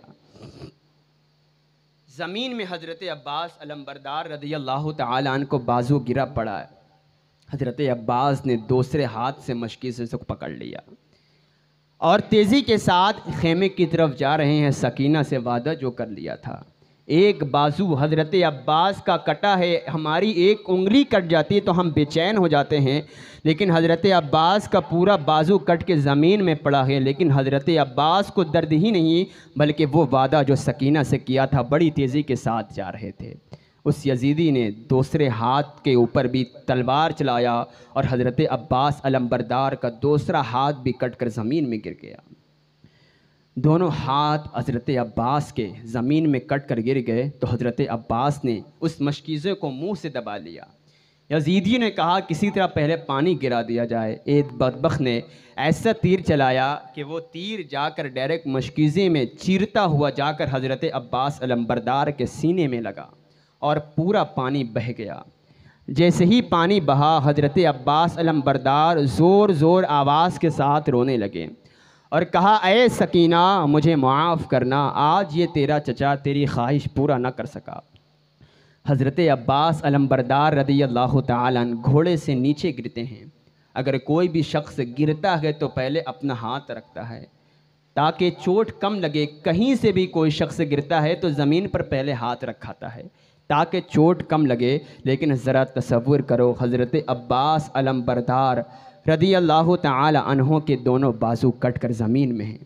حضرت عباس علمبردار رضی اللہ تعالی عنہ زمین میں موجود ہیں۔ امام حسین نے دیکھا تو کربلا کی سرزمین پر میدان میں آئے اور ارشاد فرمایا اے حسین، حسین مجھے معاف کر دیں، میں سکینہ کی خواہش پورا نہ کر پایا، آج میں سکینہ کی خواہش پورا نہ کر پایا، اے حسین مجھے معاف کر دیں۔ حضرت امام پاک نے حضرت عباس علمبردار کے بالوں میں آپ کے جسموں پر جو بھی گرد لگی ہوئی تھی تمام دھول کو صاف کیا۔ امام حسین نے تمام دھول کو صاف کیا۔ امام حسین نے کہا اے عباس آج آخری وقت ہے، ایک بار تو مجھے اپنا بھائی کہہ کر پکار دے، آج ایک مرتبہ تو مجھے اپنا بھائی کہہ کر پکار دے چونکہ تو میرا بھائی ہے۔ حضرت عباس علمبردار نے کہا اے حسین آپ کی ماں فاطمہ ہے، میری ماں فاطمہ نہیں، میں ہمیشہ سے آپ کا غلام بن کر آپ کا نوکر بن کے رہا، اب بھی میں دنیا سے جانا چاہتا ہوں، میں آپ کا نوکر بن کے رہنا چاہتا ہوں۔ حضرت عباس علمبردار رضی اللہ تعالیٰ عنہ کے سینے میں تیر لگا ہوا تھا، تیر نکالا، خون کا ایک فوارہ نکلا۔ شہادت سے قبل امام حسین نے جب پوچھا تو عباس نے کہا اے امام حسین خدا کے لیے آپ میرے لاش کو خیمے میں نہ لے کر جائے، خیمے میں لے کر جائیں گے تو سکینہ کی پیاس کی آس ٹوٹ جائے گی، خدا کے لیے میرے لاشے کو زمین ہی پر پڑا رہنے دیں، میرے لاشے کو زمین ہی پر پڑا رہنے دے اور یہی رہنے دے، اگر آپ میرے لاش کو خیمے میں لے کر جائیں گے تو سکینہ جو آس دیکھ رہی تھی اس کی پیاس کی آس ٹوٹ جائے گی۔ حضرت امام حسین نے چھوڑ دیا اور واپس خیمے کی طرف آئے تو خیمے کے اندر سے رونے کی آواز آ رہی تھی۔ ارشاد فرمایا حسین نے کہ اے زینب تو صبر کرنے والے باپ کی بیٹی ہے، تو صابر باپ کی بیٹی ہے، کیا تجھ سے صبر نہیں کیا جاتا؟ سیدہ زینب نے کہا اے حسین علی اکبر شہید ہوا میں نے صبر کیا، حضرت قاسم شہید ہوئے میں نے صبر کیا، تمام حتیٰ کہ اہل بیت کا قافلہ لٹا شہید ہوا میں نے صبر کیا، لیکن اے حسین اس 6 مہینے کے ننھے علی اصغر کو دیکھو، اس کی پیاس کی شدت کو دیکھو کہ کیسا پیاس کی وجہ سے بلک رہا ہے۔ اے حسین ایک بار اس فرات کے پاس یدیزیوں کے پاس لے کر اس بچے کو لے کر جاؤ اور ان سے کہو خدا کے لیے صرف اس کو تھوڑا سا پانی پلا دو، اگر اس کو تھوڑا سا پانی پلا دو گے تو یہ تلوار لے کر تم سے قتل اور جنگ نہیں کرے گا، خدا کے لیے تم اس کو تھوڑا سا پانی پلا دو۔ حضرت امام حسین رضی اللہ تعالیٰ ننھے علی اصغر کو لے کر فرات کے پاس یزیدیوں کے پاس آتے ہیں۔ کہا ارشاد فرمایا کہ اے یزیدیوں کلمہ تو تم میرے نبی کا پڑھتے ہو، اس ننھے علی اصغر کی پیاس کو دیکھو، اگر خدا کے لیے اگر اس کو تھوڑا سا پانی دے دو تو یہ تم سے تلوار لے کر جنگ نہیں کرے گا، تم سے لڑائی نہیں کرے گا، خدا کے لیے صرف اس کو تم پانی دے دو۔ اس کی وجہ یہ ہے کہ تمہیں اپنے کلمے کا واسطہ تم میرے نبی کا کلمہ پڑھتے ہو۔ ایک شخص نے کہا بدبخت نے حسین اس طرح بچے کو لے کر آ کر بہانہ مت بناؤ، ہم سے جنگ روکنے کا سامان مت اکٹھا کرو۔ حرملہ نے کہا اے حسین ذرا اس بچے کا چہرہ تو دکھاؤ کہ یہ بچہ کیسا ہے۔ جیسے ہی امام حسین نے ننھے علی اصغر کے چہرے سے پردہ کپڑا ہٹایا، اس بدبخت نے فوراً اسی میں تیر چلایا اور ننھے علی اصغر کے حلق میں جا کر وہ تیر لگا اور ایک ہچکی لگی۔ حضرت علی اصغر شہادت نوش فرماتے ہیں۔ امام حسین رضی اللہ تعالیٰ عنہ کیسا صبر کرنے والی ذات ہے۔ تمام لوگ قبیلے میں شہید ہو گئے، لیکن امام حسین کے زبان پر ایک لفظ کے لیے بھی شکوہ نہیں ہے، بس یہی زبان پر ارادہ ہے مالک تو راضی ہو جائے۔ امام حسین ننھے علی اصغر کو واپس لے کر آتے ہیں۔ سیدہ زینب نے دیکھا تو خوش ہو گئی کہ حسین لگ رہا ہے کہ یزیدیوں نے پانی دے دیا، چونکہ جا رہا تھا تو روتے روتے جا رہا تھا، اب آ رہا ہے تو اس کا رونا بند ہو گیا ہے، ایسا لگ رہا ہے کہ یزیدیوں نے پانی پلا دیا ہوگا۔ جیسے ہی واپس آئی، امام حسین خاموش ہیں، بار بار پوچھ رہے ہیں کیا یزیدیوں نے پانی پلا دیا؟ علی اصغر خاموش ہیں۔ سیدہ زینب نے کپڑا جب ہٹایا تو خون کا ایک فوارہ نکلا، سیدہ زینب کی چیخیں نکلی اور سیدہ زینب بے ہوش ہو کر زمین میں گر پڑی۔ حتیٰ کہ جب کوئی نہ بچا، امام پاک نے تمام لوگوں کو سیدہ زینب کے سپرد کیا اور آخری سلام پیش کیا کہ اے اہل بیت اطہار اور میرے ساتھیوں، میرے نانا کو آخری سلام جا کر پیش کر دینا مدینے میں، اور کہہ دینا کہ نانا آپ سے جو بچپن میں وعدہ کیا تھا آج اس وعدے کو حسین نے پورا کر دیا۔ حسین زخم کھا کر بھی آج مسکراتا رہا، نانا کو آخری سلام پیش کرنا۔ امام حسین نے آخری سلام پیش کر کے سب کو وصیت اور نصیحت کر کے جب گھوڑے کی زین کس کے گھوڑے پر ذوالجناح پر امام حسین سوار ہوئے ہیں، ذوالجناح کو مخاطب کر کے ارشاد فرمایا، ذوالجناح چل سوئے مقتل قدسیان فلک انتظار کر رہے ہیں، ذوالجناح چل سوئے مقتل بابا انتظار کر رہے ہیں، ذوالجناح چل سوئے مقتل جام کوثر کا جام انتظار کر رہے ہیں۔ بار بار ایڑ لگائی، گھوڑے کو کہا چل، لیکن گھوڑا ہے چلنے کے لیے تیار نہیں ہے۔ بار بار امام حسین گھوڑے کی طرف مخاطب ہیں کہ ذوالجناح چل سوئے مقتل، لیکن گھوڑا ہے، خدا کے لیے اگر توجہ میری طرف کریں تو بڑی مہربانی ہوگی۔ بار بار امام حسین گھوڑے کو مخاطب ہیں کہ ذوالجناح چل سوئے مقتل، ذوالجناح چل، بار بار رسی کھینچتے ہیں لیکن ذوالجناح ہے کہ چلنے کا نام نہیں لے رہا ہے۔ امام حسین گھوڑے سے نیچے اترے، دیکھا گھوڑے کی گردن سے 7 سال کی سیدہ سکینہ لپٹی ہوئی ہے اور گھوڑے سے بار بار کہتی ہے اے گھوڑے، خدا کے لیے میرے بابا کو ادھر نہ لے کر جا، خدا کے لیے میرے بابا کو ادھر نہ لے کر جا، ادھر جو بھی جاتا ہے وہ زندہ واپس نہیں آتا۔ اے گھوڑے، جب تک میں اپنا سر اپنے بابا حسین کے سینے پر نہیں رکھتی مجھے نیند نہیں آتی، میرا جینا حرام ہو جائے گا، خدا کے لیے میرے بابا کو ادھر نہ لے کر جا۔ بار بار سکینہ گھوڑے کو روک رہی ہے۔ امام حسین نے اپنی لختی لاڈلی سکینہ کو گود میں لیا، ارشاد فرمایا سکینہ اب میری گود میں سونے کے وقت ختم ہو گئے، سکینہ اب وہ وقت ختم ہو گئے۔ سیدہ زینب کے سپرد کیا، ارشاد فرمایا زینب میری بیٹی میرے بغیر سوتی نہیں، تم اس کا خیال رکھنا۔ اب آخری سلام دوبارہ پیش کر کے گھوڑے کی زین کس کے جب میدان کربلا میں نبی کا نواسہ نکلا ہے، ہم شبیہ رسول کریم صلی اللہ علیہ وسلم کی تصویر، جب 3 دن کا پیاسا گھوڑے کی زین کس کے میدان کربلا میں نکلا ہے، گویا یہ آواز آ رہی تھی یہ کون ذی وقار ہے، یہ کون شاہ سوار ہے، لباس ہے پھٹا ہوا، لخت لخت ہے کٹا ہوا، تمام جسم ہے ناسنی پھر بھی ہے ڈٹا ہوا، یہ نبی کا نور عین ہے، یہ بل یقین حسین ہیں۔ امام حسین رضی اللہ تعالیٰ عنہ ذوالفقار تلوار لہراتے ہوئے جب میدان کربلا میں نکلے ہیں، یزیدیوں کی دھچی اڑا کر رکھ دی، ایک لائن سے یزیدی زارو قطار زمین میں کٹ کٹ کر گر رہے ہیں، سارے یزیدی بے چین و بے قرار ہے۔ ایسا لگ رہا ہے کہ آج حسین کے اندر صدیق کی صداقت بھی موجود ہے، ایسا لگ رہا ہے کہ آج حسین کے اندر عمر فاروق کی عدالت بھی موجود ہے، ایسا لگ رہا ہے کہ آج حسین کے اندر عثمان غنی کی سخاوت بھی سمٹ آئی ہے، ایسا لگ رہا ہے کہ ساری کائنات کی شجاعت اور بہادری امام حسین کے تلوے کا قدم کا بوسہ لے رہی ہے۔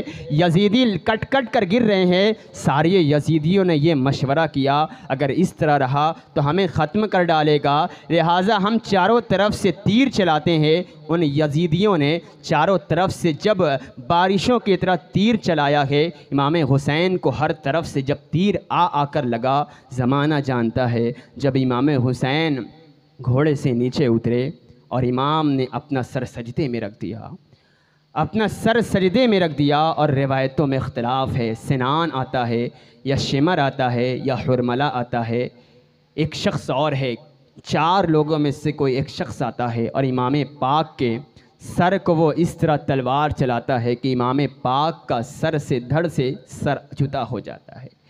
ایسا اس بدبخت نے تلوار چلایا کہ دھڑ سے سر جدا ہو جاتا ہے۔ عرش سے آواز آتی ہے، یا ایتھا النفس المطمئنہ ارجعی الی ربکی راضیۃ مرضیہ، اے حسین لوٹا لوٹا، عرش تیرے قدم کو چومنے کے انتظار میں ہے۔ حسین آج تو نے میری بندگی کا حق ادا کر دیا۔ مصطفیٰ کی گویا آواز آئی، حسین آج تو نے میرے کاندھے کی سواری کا حق ادا کیا ہے۔ گویا علی کی یہ آواز آئی، حسین آج تو نے میرے اس خون کا حق ادا کر دیا ہے۔ گویا فاطمہ کی آواز آئی، حسین آج تو نے میری اس ممتا کا حق ادا کر دیا ہے۔ امام علی مقام امام حسین، اللہم صلی علی سیدنا و مولانا محمد و آلہ و اہل بیتہ اجمعین، اللہم صلی علی سیدنا و مولانا محمد و آلہ و اہل بیتہ اجمعین۔ عرش سے غیب سے آواز آتی ہے، حسین آج تو نے میری بندگی کا حق ادا کر دیا ہے۔ حسین آج تو نے میری بندگی کا حق ادا کر دیا ہے۔ مصطفیٰ کی آواز آئی، حسین آج تو نے میرے کاندھے کی سواری کا حق ادا کر دیا۔ علی کی آواز آئی، حسین آج تو نے میرے اس خون کا حق ادا کر دیا ہے۔ فاطمہ کی آواز آئی، حسین آج تو نے میری اس ممتا کا حق ادا کر دیا۔ راوی بیان کرتے ہیں، ایک بار اور درود پاک پڑھیں، اللہم صلی علی سیدنا و مولانا محمد و آلہ و اہل بیتہ اجمعین۔ راوی بیان کرتے ہیں کہ جب امام کی قمیض آپ کی اتاری گئی تو 113 زخم اس میں صرف تیر کے تھے، 113 زخم صرف اس میں تیر کے تھے۔ زخموں سے چور ہے مرتضیٰ کا لال، لیکن پھر بھی سجدے میں حاضر ہے اور زبان پر کلمات یہ تھے، اللہم رضن برضائکا وصبرن علی بلائکا وتسلیما لامرکا سبحان ربی العالی۔ مولا حسین تیری رضا سے راضی ہے، مولا حسین نے سب برداشت کر لیا، مولا حسین آج زخم کھا کر بھی مسکرا رہا ہے، مولا حسین نے سب برداشت کر لیا۔ قنبہ قبیلہ شہید ہوا لیکن حسین کی زبان پر شکوہ نہیں ہے۔ رب کریم حسین آج مسکرا رہا ہے، حسین نے سب برداشت کر لیا، حسین تیری رضا سے راضی ہے۔ مولا ایک بار تو بھی بتا، کیا تو بھی حسین سے راضی ہے یا نہیں؟ گویا یہ آواز آ رہی تھی، علی شیر خدا کو ناز ہے اس نواسے پر، محمد مصطفیٰ کو ناز ہے اس نواسے پر۔ اوروں نے تو بہت سجدہ کیا ہے پر اس کا عجب انداز ہے، اس نے وہ سجدہ کیا ہے جس پر خدا کو ناز ہے۔ نعرہ تکبیر، نعرہ رسالت، ذکر شہدائے کربلا، نعرہ تکبیر۔ اللہم صلی علی سیدنا و مولانا محمد وعلی آلہ و اہل بیتہ اجمعین۔ اے حسین ابن علی تم پر سلام، نازش علی نازش آل نبی تم پر سلام۔ ذرا سوچو کیا منظر رہا ہوگا جب حسین کا سر کٹا تھا، جب گھر لٹا تھا، جب خیمے میں آگ لگائی گئی تھی، جب سکینہ کے جھولے کو چھین لیا گیا تھا۔ راوی بیان کرتے ہیں کہ عاشورہ کے دن دوپہر کا وقت تھا، اچانک سورج غائب ہو گیا اور آسمان میں اندھیرا چھا گیا۔ صحابہ کہتے ہیں کہ دوپہر کے وقت ہم نے آسمان میں ستاروں کو آپس میں ٹکراتے ہوئے دیکھا۔ اب ذرا گہرائیوں سے سوچے کہ وہ رسول کہ جو حسین کے رونے کو بھی گوارا نہیں کر سکتے تھے، اس رسول کی قبر مبارک میں کیا منظر رہا ہوگا۔ حضرت عبداللہ ابن عباس رضی اللہ تعالیٰ عنہ فرماتے ہیں کہ عاشوراء کے دن دوپہر کا وقت تھا، میں سو رہا تھا، میں نے خواب میں دیکھا کہ اللہ کے رسول صلی اللہ علیہ وسلم تشریف لائے ہیں۔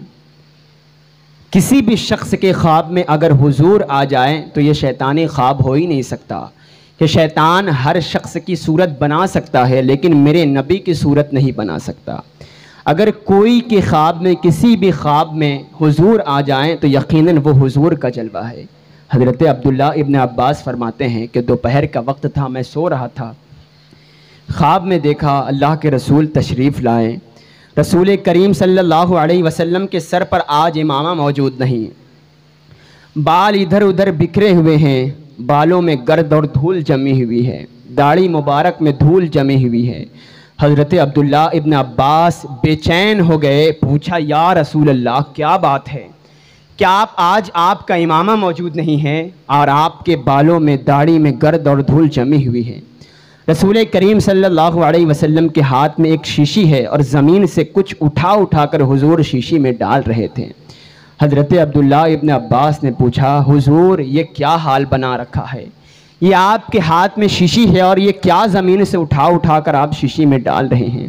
اللہ کے رسول نے ارشاد فرمایا اے عبداللہ ابن عباس، کیا تمہیں نہیں پتا کربلا کی سرزمین پر میرے نواسے کو میرا ہی کلمہ پڑھنے والوں لوگوں نے شہید کر دیا، یہ انہی کا خون ہے، زمین سے میں خون اٹھا کر اب تک اس شیشی میں بھرے جا رہا ہوں۔ ذرا اندازہ کرے کہ اس رسول کو کتنی تکلیف ہوئی ہوگی۔ اللہ سبحانہ و تعالی قرآن میں ارشاد فرماتا ہے ان الذین یؤذون اللہ ورسولہ لعنہم اللہ فی الدنیا والآخرہ وَأَعَدَّ لَهُمْ عَذَابًا مُحِينًا۔ کان کھول کر سن لو، جو لوگ اللہ اور اس کے رسول کو اذیت اور تکلیف پہنچاتے ہیں وہ دنیا اور آخرت میں لعنت شدہ ہے، ملعون ہے، اور کل قیامت کے دن ان کے لیے دردناک عذاب موجود ہے۔ کربلا کی سرزمین پر جس نے حسین کا خون بہایا ہے یقیناً اس سے میرے رسول کو تکلیف ہوئی ہے، اور جس نے رسول کو تکلیف پہنچایا ہے گویا اس نے خدا کو تکلیف پہنچایا ہے، اور جو لوگ اللہ اور اس کے رسول کو اذیت و تکلیف پہنچاتے ہیں وہ دنیا اور آخرت میں ملعون ہے، لعنت شدہ ہے، اور ابھی کل قیامت کے دن دردناک عذاب ان کے لیے موجود ہے۔ امام علی مقام امام حسین رضی اللہ تعالی عنہ کو شہید کر دیا گیا، لاشا اسی طرح خیمے میں باہر کربلا کے میدان پر پڑا ہے، اور اس طرح دوپہر کے وقت میں اچانک اندھیرا ہو جاتا ہے۔ جب رات ہوتی ہے مورخین نے لکھا ہے کہ عاشوراء کے دن وہ ایسی غضبناک رات تھی کہ اس رات کو مورخین نے شام غریبہ کے نام سے یاد کیا ہے۔ ایسی وہ دردناک رات تھی کہ جیسا لگ رہا ہے کہ صحابہ کہتے ہیں گویا کہ ہمارے جسموں میں آج جان موجود نہیں ہے، کہ ایسا ظلم کی داستان ایک رقم کر دی گئی۔ جب رات کا وقت آ گیا سیدہ زینب نے سوچا امام علی مقام امام حسین رضی اللہ تعالی عنہ کا سر کٹ کے پڑا ہوا ہے، اسی کے بعد بدبختوں کے گھوڑے آتے ہیں اور سر حسین جسم حسین کو روندنا شروع کرتے ہیں۔ اس طرح سر حسین کو وہ اللہ اکبر کچلتے ہیں اور جسم حسین کی وہ بے حرمتی کرتے ہیں۔ اپنے گھوڑے کو امام حسین کے لاشے پر دوڑایا، سر پر گھوڑے کو دوڑایا۔ سیدہ زینب نے دیکھا کہ یہ مزید بے حرمتی کرتے ہیں، رات کا وقت ہے، اندھیرا ہے۔ سیدہ زینب کربلا کے میدان کی طرف بڑھتی ہیں، چونکہ تمام مرد افراد شہید ہو گئے اور ایک ہی مرد بچا زین العابدین جو طبیعت زیادہ علیل ہے۔ سیدہ زینب ہی میدان کربلا میں جاتی ہیں اور زمین پر کچھ تلاش کرتی ہیں۔ ایک کپڑا سیدہ زینب کے ہاتھ میں آیا، اس سے اپنا بال چھپایا، اپنے بال کو ڈھکا اور زمین پر واپس کچھ کھودنے لگی۔ زمین پر کھوجتے کھوجتے ایک ٹوٹا خنجر علی کی بیٹی کے ہاتھ میں آیا۔ ٹوٹا خنجر جب سیدہ زینب کے ہاتھ میں آیا تو سیدہ زینب اس طرح لاشوں پر پہرا دینے لگی کہ اب اگر کوئی مزید بے حرمتی لاشوں کی کرے گا تو یہ علی کی بیٹی اس ٹوٹے خنجر سے اس کو قتل کر ڈالے گی۔ سیدہ زینب اس طرح لاشوں پر پہرا دے رہی ہیں۔ اندازہ کریں، آج لوگ کہتے ہیں کہ مذہب اسلام نے عورتوں کو چار دیواری کے اندر بند کر کے رکھ دیا ہے، عورتوں کے مقام کو چھین لیا ہے۔ میں کہتا ہوں اگر سیدہ زینب کی تاریخ کو پڑھتے تو ایسا طعنہ نہ دیتے۔ اگر گھر کی بیٹی اگر زینب ہے تو ہمیں اس بیٹی پر ناز ہے، گھر کی بیٹی اگر زینب ہے تو ہمیں اس بیٹی پر فخر ہے۔ جو بیٹی کردار زینب سے ہٹ جاتی ہے پھر وہ مذہب اسلام کی بیٹی نہیں رہ جاتی، پھر وہ مذہب اور مسلک کی بیٹی نہیں رہ جاتی، پھر وہ بیٹی زینب سے ہٹ جاتی ہے پھر وہ مذہب اسلام کی بیٹی نہیں رہ جاتی، پھر وہ مذہب اور مسلک کی بیٹی نہیں رہ جاتی، پھر وہ بیٹی جہنم کا ایندھن بن جاتی ہے، جہنم کی آگ بن کر رہ جاتی ہے۔ میں کہنا چاہوں گا سیدہ زینب جہاں قافلے لٹ گئے، پردے بھی کھینچے گئے، لیکن سیدہ زینب نے اپنے پردے کا لحاظ رکھا۔ آج اللہ اکبر، آج بے پردگی اسی 10ویں محرم الحرام کی رات میں ادھر ادھر بازاروں میں بغیر عورتیں بغیر نقابوں میں اس طرح بدنگاہی کی جا رہی ہے کہ جس دن جس کو شام غریبہ کے نام سے یاد کیا جاتا کہ صحابہ کرام گویا کہتے کہ ہمارے جسموں کا جیسا لگ رہا ہے کہ آج جانیں نکل گئی، آپس میں جس دن آپس میں ستارے ٹکرائے، جس دن سورج شرم و حیا کی وجہ سے ڈوب گیا، آج اسی عاشورہ کے دن ہم میلوں ٹھیلے میں اس طرح ناجائز کاموں میں پڑے ہوئے ہیں۔ خدارا کہیں ایسا نہ ہو کہ امام حسین ہم سے ناراض ہو جائیں۔ اپنے آپ کو بیدار کریں، اپنے ضمیر کو ہم بیدار کریں۔ اگر ہم امام حسین کے دشمنوں میں کہیں اللہ اکبر صف میں کھڑے ہو گئے تو ہم چاہے کتنی بھی نمازیں پڑھیں، ہماری نمازیں ہمارے منہ پر مار دی جائے گی۔ محبت اہل بیت کا دامن تھامو، امام حسین کی محبت اپناؤ تو سچی محبت کرو، کردار امام حسین پر عمل کرو۔ سیدہ زینب لاشوں پر پہرا دے رہی ہیں۔ زینب وہ ہے، آج لوگ کہہ دیا جاتے ہیں عورتوں کا کام صرف گھر میں رہنا ہے، لیکن زینب وہ ہے کہ جس نے امام حسین کے بعد امام حسین کا کردار ادا کیا۔ زینب وہ ہے کہ جس نے علی کے بعد حضرت علی کا کردار ادا کیا۔ زینب وہ ہے جس نے فاطمہ کے بعد حضرت فاطمہ کا کردار ادا کیا۔ زینب وہ ہے کہ جس نے حضرت عباس علم بردار کے بعد حضرت عباس علم بردار کا کردار ادا کیا۔ کبھی حسین کا آنسو پوچھ کر حضرت فاطمہ کا کردار ادا کرتی، کبھی جوان قاسم کے جوان علی اصغر اور زین العابدین کے جسم کو اٹھا کر امام حسین کا کردار ادا کرتی، تو کبھی لاشوں پر پہرا دے کر امام حسین کا کردار ادا کرتے، کبھی کوفے کی سرزمین پر قرآن کا خطبہ دے کر اس طرح حضرت علی کا کردار ادا کرتی۔ تو پھر میں کیوں نہ کہوں مولائے کائنات کی توقیر ہے زینب، بازو حیدر کی شمشیر ہے زینب، بیٹی علی کی ہاں وارث تطہیر ہے زینب، کربلا کے بعد شبیر ہے زینب، اور بن کے خطبہ حیدر کا آکاش بن گئی، زینب کربلا میں عباس بن گئی۔ یہ سیدہ زینب ہے۔ کون ہے زینب؟ جس نے 5 سال کی عمر مبارک میں قرآن پاک کو حفظ کیا تھا۔ سیدہ زینب وہ ذات کا نام ہے، 5 سال کی عمر مبارک میں قرآن پاک کو جس نے حفظ کر لیا تھا۔ آج ہم دنیاوی تعلیم میں اس قدر محو ہو گئے ہیں، قرآن پاک کا تلفظ ہم سے ٹھیک نہیں ہوتا۔ آج اس قدر ہم نے دنیاوی تعلیم کو ترجیح دے رکھی ہے کہ دینی علوم ہمارے پیٹھ کے پیچھے کر دیا گیا۔ خدا کے لیے دینی اور دنیاوی تعلیم ضروری، ہمیشہ کے لیے ضروری ہے، لیکن تمہارے قبر میں جو تعلیم کام آنے والی ہے وہ قرآن کی تعلیم کام آنے والی ہے۔ اپنے آپ کو بیدار کرو، کہیں ایسا نہ ہو کہ انگریزوں کے چکر میں ہم اپنے ایمان کا سودا کر بیٹھے۔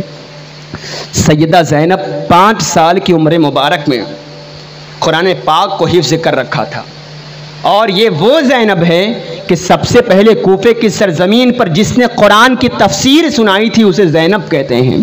ٹوٹا خنجر لے کر لاشوں پر پہرا دے رہی ہے، تبھی اندھیرے میں تاریکی میں ایک شخص زینب کی طرف بڑھتا ہے، سیدہ زینب کی اور لپکتا ہے ایک شخص۔ سیدہ زینب نے اس کی اور خنجر تانا اور اگر کہا اگر اب تم نے لاشوں کی بے حرمتی کی تو یہ علی کی بیٹی اس ٹوٹے خنجر سے تمہیں قتل کر ڈالے گی۔ آنے والے نے کہا بی بی میں مرد نہیں ہوں بلکہ میں عورت ہوں، میں عورت ہوں اور میں حر کی بیوی ہوں، میں ٹھنڈا پانی لے کر آئی ہوں۔ جیسے ہی ٹھنڈے پانی کا نام سنا سیدہ زینب زارو قطار رونے لگی کہ لے جاؤ، ہمیں ٹھنڈے پانی کی ضرورت نہیں۔ اس وقت کہاں تھی جب ننھا علی اصغر پیاس کی شدت سے تڑپ رہا تھا؟ اس وقت کہاں تھی کہ جب علی اکبر شہید ہو رہا تھا اور حضرت قاسم شہید ہو رہے؟ اب ہمیں ٹھنڈے پانی کی کوئی ضرورت نہیں۔ آنے والی خاتون نے کہا کہ بی بی خدا کے لیے اس کو قبول فرما لے، اگر میں اس پانی کو واپس لے کر جاؤں گی تو یزیدی میرا مذاق اڑائیں گے اور مجھے لعن و طعن کریں گے۔ آپ کو آپ کی امی فاطمہ کا واسطہ، آپ اس پانی کو قبول فرما لے۔ جیسے ہی ماں کا نام سنا سیدہ زینب نے پانی قبول فرما لیا، خیمے کی طرف پانی لے کر آئی اور خیمے میں سکینہ جو بے ہوش پڑی تھی پانی تھوڑا سا ڈالا، ہوش میں آئی اور کہا بیٹی سکینہ اس پانی کو پی لو۔ سیدہ سکینہ جیسے ہی بیدار ہوئی ارشاد فرمایا اے پھوپھی جان، کیا چچا جان عباس علمبردار پانی لے کر آ گئے؟ چونکہ مجھ سے وعدہ کر کے گئے تھے کہ میں پانی لے کر آؤں گا، کیا عباس علمبردار پانی لے کر آ گئے؟ سیدہ زینب نے کہا کہ اے سکینہ تیرا چچا وہاں پہنچ گیا جہاں سے واپس کبھی نہیں آ سکتا۔ تو دوسرا سوال کیا کیا آپ لوگوں نے پانی پی لیا؟ کیا آپ تمام خواتین نے پانی پی لیا؟ سیدہ زینب شریعت پر عمل کرنے کا جذبہ دیکھیں، فوراً حاضر جوابی ارشاد فرمایا کہ اے سکینہ ہم نے پانی نہیں پیا۔ اس کی وجہ یہ ہے کہ نانا کی ایک حدیث ہے کہ جب گھر میں کچھ کھانے پینے کی چیزیں لاؤ تو سب سے پہلے جو اس گھر میں سب سے چھوٹے ہیں اس کو عطا کرو، جو گھر میں سب سے چھوٹے ہیں اس کو کھانے پینے کی چیزیں دے دو۔ اسی وجہ سے ہمارے قافلے میں سب سے چھوٹی سکینہ ہے، اس لیے ہم نے تجھے پانی پیش کیا ہے۔ شریعت پر عمل کرنے کا جذبہ دیکھیں کہ ہر معاملے میں حدیث پر عمل کرنے کا جذبہ ہے۔ اور اہل بیت اطہار کے صرف یہ بڑوں کا حال نہیں ہے بلکہ بچوں کا بھی یہی حال ہے۔ سکینہ جو 7 سال کی تھی جیسے ہی سنا کہ گھر میں نانا کی حدیث ہے کہ گھر میں جب بھی کچھ kھانے پینے کی چیزیں لاؤ تو سب سے پہلے چھوٹوں کو دو، سکینہ پانی لے کر خود نہ پیا اور خیمے کی طرف بڑھنے لگی اور آگے چلی گئی۔ زینب نے کہا اے سکینہ کہاں جا رہی ہے؟ پانی لے کر ادھر کہاں جا رہی ہے؟ تو ارشاد فرمایا پھوپھی جان آپ بھول گئی، ہمارے خیمے میں سب سے چھوٹا ہمارا بھیا ننھا علی اصغر ہے جو صرف 6 مہینے کا ہے۔ اندازہ کرے کیا عمل تھا، شریعت پر جذبہ تھا۔ سیدہ زینب نے کہا ننھا علی اصغر بھی وہاں تشریف فرما ہے، اپنے نانا کے پاس وہ جام کوثر پی رہا ہے۔ اس طرح اہل بیت اطہار کا لوٹا قافلہ ایک یزیدی آیا اور نیزے میں سر حسین کو وہ گاڑتا ہوا، اس طرح یہ قافلہ دمشق کی بازار کی طرف روانہ ہو گیا۔ چند واقعہ میں پیش کر کے اگر آپ اجازت دیں تو میں اپنی رخصت لے لوں گا، چونکہ واقعات بہت تفصیل ہے اور بے شمار واقعات میں اختلافات ہیں، ہر واقعے میں کچھ نہ کچھ اختلاف موجود ہیں۔ ایک آدھ 2 واقعہ پیش کر کے میں رخصت اور اجازت چاہوں گا، چونکہ کافی وقت بھی ہو گیا ہے اور کافی دیری سے لوگ کھڑے بھی ہیں۔ نیزے پہ سر کو گاڑ کر اس طرح یزیدی اہل بیت اطہار کا لوٹا قافلہ اہل بیت کو زنجیر پہنا کر دمشق کی طرف روانہ ہو جاتے ہیں۔ راستے میں چلتے چلتے ایک جگہ ان یزیدیوں کا پڑاؤ ہوتا ہے اور ایک عیسائی کا چرچ یعنی گرجا گھر کے سامنے سب رکتے ہیں۔ یہ یزیدی اس گرجا گھر کے سامنے رک جاتے ہیں رات گزارنے کے لیے۔ اندر سے یزیدیوں کا جو عیسائیوں کا جو گرجا گھر تھا اس کے اندر سے پادری باہر آتا ہے اور دیکھا یہ کون لوگ ہیں کہ نیزے میں ایک سر ہے اور پھر اس کے بعد یہ لوگ یہاں موجود ہیں۔ تو پوچھا کون لوگ ہو تم، کہاں سے آ رہے ہو؟ تو ان سارے لوگوں نے کہا اللہ اکبر کہ یہ باغی کا گروہ تھا، ان کو قتل کر دیا گیا، یہ اس کا سردار کا سر ہے، ہم اس طرح دمشق کے بازار کی طرف جا رہے ہیں۔ تو اس عیسائی پادری نے پوچھا کہ یہ واقعہ کب گزرا؟ کہا 2-3 دن گزر گئے۔ پلٹ کر سر کو دیکھا، کہہ رہے اس میں سے خون تو بالکل تازہ نکل رہا ہے، تم کہتے ہو 2-3 دن ہو گیا، آخر یہ کون لوگ ہیں؟ ایسا لگ رہا ہے کہ اس سر کو ابھی کاٹا گیا ہے۔ آخر آپ کون لوگ ہیں، کہاں سے آ رہے ہیں، یہ کہاں کا رہنے والا ہے؟ تو ارشاد فرمایا یزیدیوں نے کہ یہ مدینے میں رہتے تھے۔ ان عیسائیوں نے کہا مدینے میں کس کے بیٹے ہیں؟ ارشاد فرمایا یہ حضرت علی کے بیٹے ہیں۔ جیسے ہی پوچھا اس عیسائی نے سنا، کہا ارے تم نے اپنے نبی کے نواسے کو شہید کر دیا، تمہارے اوپر لعنت ہو، تم نے اپنے نبی کے نواسے کو شہید کر دیا، تم کیسے انسان ہو؟ ارشاد فرمایا اس عیسائی نے، خدا کے لیے ایک رات کے لیے سر مجھے دے دو، ایک رات کے لیے سر مجھے دے دو۔ یزیدی نے کہا یہ سر ہم تجھے نہیں دے سکتے، اگر یہ سر گم ہو گیا تو یزید ہمیں قتل کر ڈالے گا۔ عیسائی سمجھ گیا کہ یہ یزیدی بڑے لالچی ہیں، ارشاد فرمایا میں 1000 سونے کے دینار تم کو دوں گا، ایک رات کے لیے سر مجھے دے دو۔ ٹھیک ہے آپ لے لیں۔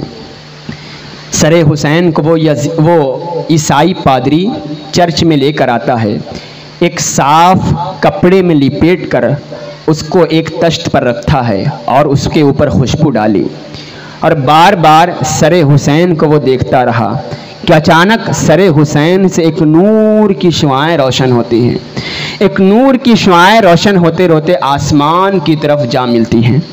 یہ بار بار اسی کو دیکھتا رہا کہ اس کی آنکھیں لگ جاتی ہیں، آنکھیں لگ جاتی، جب جاگا تو قسمت جاگ گئی، آیا باہر، کچھ نہ پوچھا اور امام زین العابدین کے پاس کہا کہ اے نبی کے نواسے مجھے بھی کلمہ پڑھا کر اسلام کے اندر داخل کر لو۔ اس عیسائی پادری نے کلمہ پڑھا، اشہد ان لا الہ الا اللہ و اشہد ان محمد عبدہ و رسولہ۔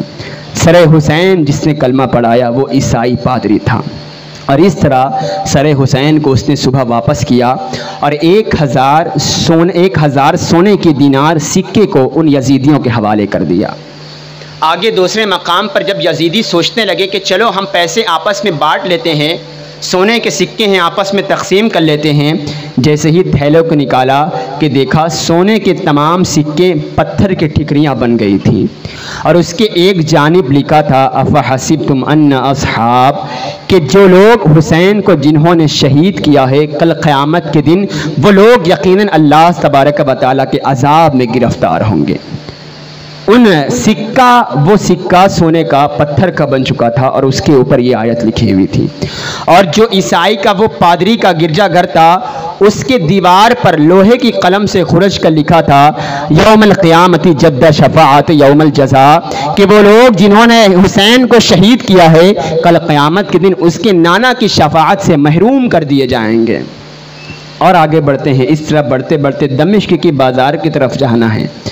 راستے میں ایک پڑاؤ، ایک ریتیلا میدان ملتا ہے، اچانک دھوپ، چلچلاتی دھوپ ہے، سیدہ سکینہ اونٹ کے کجاوے میں تشریف فرما ہے، ایسی سخت دھوپ ریتیلی کہ سیدہ سکینہ جو 7 سال کی تھی دور سے دیکھا ایک درخت دور ہے، سیدہ سکینہ چلتے اونٹ کے کجاوے میں موجود تھی، اس طرح گھوڑا آگے چل رہا تھا، اونٹ آگے چل رہا تھا اور وہ درخت دکھائی دے رہا تھا کہ اچانک سر حسین کا نیزہ جس کے ہاتھ میں تھا اس کے ہاتھ سے وہ نیزہ چھوٹتا ہے اور جا کر زمین میں جا کر گڑ جاتا ہے۔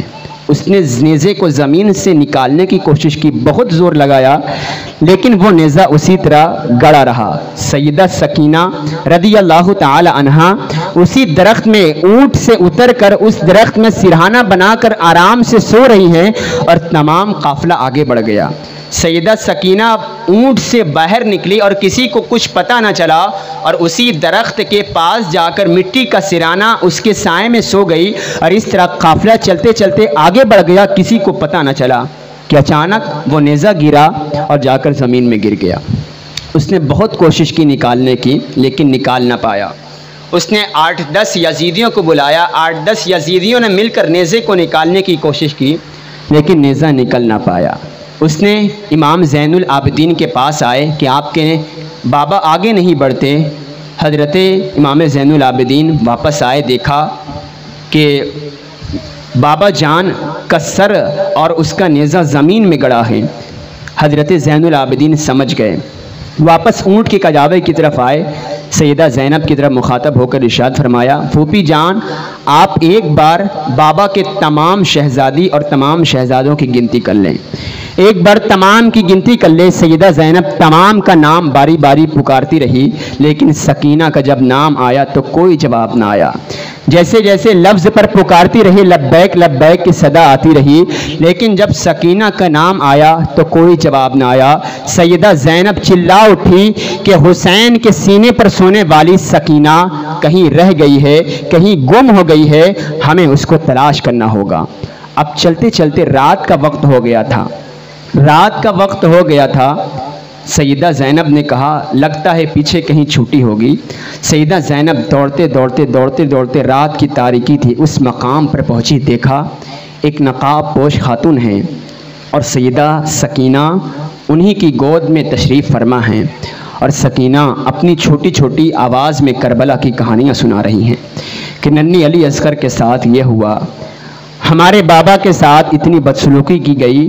وہ خاتون نقاب پوش رو رہی ہیں سن کر، اور سیدہ سکینہ کو دلاسا دلا رہی ہیں۔ زینب جب آئی، دیکھا کہ سکینہ ایک نقاب پوش خاتون کی گود میں ہے، ارشاد فرمایا اے نقاب پوش خاتون، اللہ آپ کا بھلا کرے، آپ نے میری شہزادی حسین کی شہزادی سکینہ کو تاریکی میں اپنے ساتھ بٹھا لیا، اللہ آپ کا بھلا کرے۔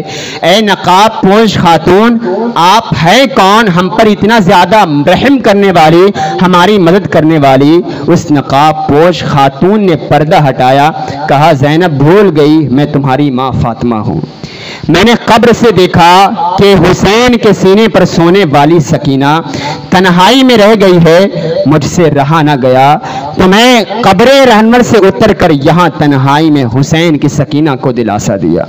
یہ حضرت فاطمہ کی روح مجسمہ تھی کہ جس نے تنہائی میں سکینہ کو خیال رکھا۔ اس طرح سکینہ کو لے کر آگے بڑھے، اور قافلہ رات کے وقت ایک اور واقعہ پیش کر کے میں اپنی گفتگو تمام کر دینا چاہوں گا۔ رات کے وقت یزید کے دربار کے باہر جب قافلہ پہنچا تو یزید بدبخت نے کہا یہ قافلہ رات کے وقت آیا ہے تو رات بھر اس قافلے کو میرے دربار کے باہر کھڑا رہنے دو۔ ظلم کی ایک داستان رقم کر دی گئی ہے، رات بھر اس قافلے کو دربار کے باہر کھڑا کر دو، جب میں صبح اپنے منصب پر بیٹھوں گا تو میرے سامنے پیش کرنا۔ رات بھر وہ اہل بیت اطہار کا قافلہ یزید کے دربار کے باہر کھڑا رہا، اور اعلان کیا جاتا باغیوں کا سردار قتل کر دیا گیا، باغیوں کو قید کر لیا گیا۔ لوگ کھجور اور روٹیاں لے لے کر اہل بیت اطہار کو صدقہ دینے لگے کہ قیدیوں کو چلو کھانا کھلایا جائے، بڑا ثواب ہے۔ لوگ سیدہ زینب اور اہل بیت اطہار کو صدقہ دینے لگے۔ سیدہ زینب نے کہا خبردار، ہم مصطفیٰ کی شہزادیاں ہیں، ہمیں صدقہ نہ دو، ہم صدقہ نہیں لے سکتے۔ پوری کائنات جس کے صدقے بدولت آج کھا رہی ہے، لوگ ان کو صدقہ دینے لگے۔ یہ اعلان کیا جا رہا تھا، اس طرح گانے باجے ڈھول تاشے وہاں موجود تھے۔ ایک دور سے ایک ضعیف خاتون دیکھ رہی تھی، وہ چند کپڑے اور کھجوریں اور کھانا سیدہ زینب کے پاس آئی اور عریضہ پیش کیا کہ بی بی آپ اس کو قبول فرما لیں، آپ اس کو ہدیہ قبول فرما لیں۔ سیدہ زینب کی بارگاہ میں بار بار اصرار کرتی رہی۔ اس ضعیفہ عورت جب بار بار اصرار کی تو سیدہ زینب نے اس کے کپڑے اور کھجور کو تناول فرمایا اور ارشاد فرمایا کہ یہاں ہمیں کوئی سلام تک کرنے والا نہیں، آپ کون ہیں ہم پر اتنی زیادہ رحم کرنے والی، ہماری مدد کرنے والی؟ تو اس آنے والی ضعیفہ عورت نے کہا میں ایک یہودی عورت تھی، پہلے مدینے میں رہا کرتی تھی، ایک یہودی عورت تھی، سیدہ فاطمہ الزہرا رضی اللہ تعالی عنہا نے مجھے کلمہ پڑھا کر اسلام کے اندر داخل کیا تھا۔ تو جب میں کلمہ پڑھ کر مسلمان ہو گئی تو میں نے فاطمہ سے عرض کیا کہ آپ مجھے اپنی بارگاہ میں رکھ لیں، میں آپ کی خادمہ بن کر رہنا چاہوں گی۔ پوری زندگی میں حضرت فاطمہ کے یہاں خادمہ بن کر رہی۔ وفات کے وقت جب ان کا وفات ہو گئی، وصال ہو گیا، تو میں اپنے شوہر کے ساتھ شام کی طرف یعنی دمشق میں آ گئی۔ اس کے بعد میں سیدہ کی اور میری ملاقات کچھ نہ ہوئی۔ سیدہ زینب نے جب سنا کہ یہ میری ماں فاطمہ کی بات کر رہی ہے تو آنکھوں سے آنسو نکلے اور خاموش رہی، کچھ نہ بتایا کہ میں وہی اسی فاطمہ کی بیٹی ہوں، خاموش رہی۔ سیدہ زینب نے کہا اگر تیری کوئی خواہش ہے، کوئی مراد ہے تو مجھے بتائے، میں اللہ سے دعا کر دوں، اللہ سبحانہ و تعالی عطا کر دیں۔ اس ضعیفہ عورت نے کہا کہ جب میں خدمت کر رہی تھی سیدہ فاطمہ کی تو اس وقت حسین اور زینب بہت چھوٹے چھوٹے گود میں تھے، میں ان کو کھلاتی تھی اپنے ساتھ، لیکن وفات کے بعد میں یہاں دمشق میں آ گئی، اس کے بعد سے نہ ہی تو میں نے حسین کو دیکھا اور نہ ہی تو میں نے زینب کو دیکھا، میری بس آخری خواہش ہے کہ موت سے قبل ایک بار میں حسین کا دیدار کر لوں اور زینب کا دیدار کر لوں۔ سیدہ زینب زار و قطار پھر رونے لگی، نقاب ہٹایا، ارشاد فرمایا کہ خاتون جس زینب کی جو بات کر رہی ہے میں وہی فاطمہ کی بیٹی زینب ہوں، اور جس کا سر نیزے پر تنا ہے وہ میرا بھائی حسین ہے۔ اس ضعیفہ نے جب یہ سنا تو اس کی چیخیں نکل گئی، اسی کی بات سے وہ قافلے کے ساتھ ہو گئی جس کا نام حضرت فضہ تھا، قافلے کے ساتھ ہو گئی اور صبح ہوتے ہے بازار دمشق میں صبح ہوتی ہے اور اس طرح قافلہ یزید کے سامنے پیش کیا جاتا ہے۔ ملک روم سے ایک سفیر آیا ہوا تھا، اس نے دیکھا کہ یہ قیدی یہاں موجود ہیں، سفیر بہت بڑا آدمی تھا، یزید کا دوست تھا، اس نے کہا یہ کون لوگ ہیں، یہ کس کا سر ہے، یہ کیا ماجرا ہے؟ یزید نے کہا یہ باغیوں کا سردار تھا، یہ گرفتار کر لیا گیا، قتل کر دیا گیا، یہ اس کے گھر والے ہیں۔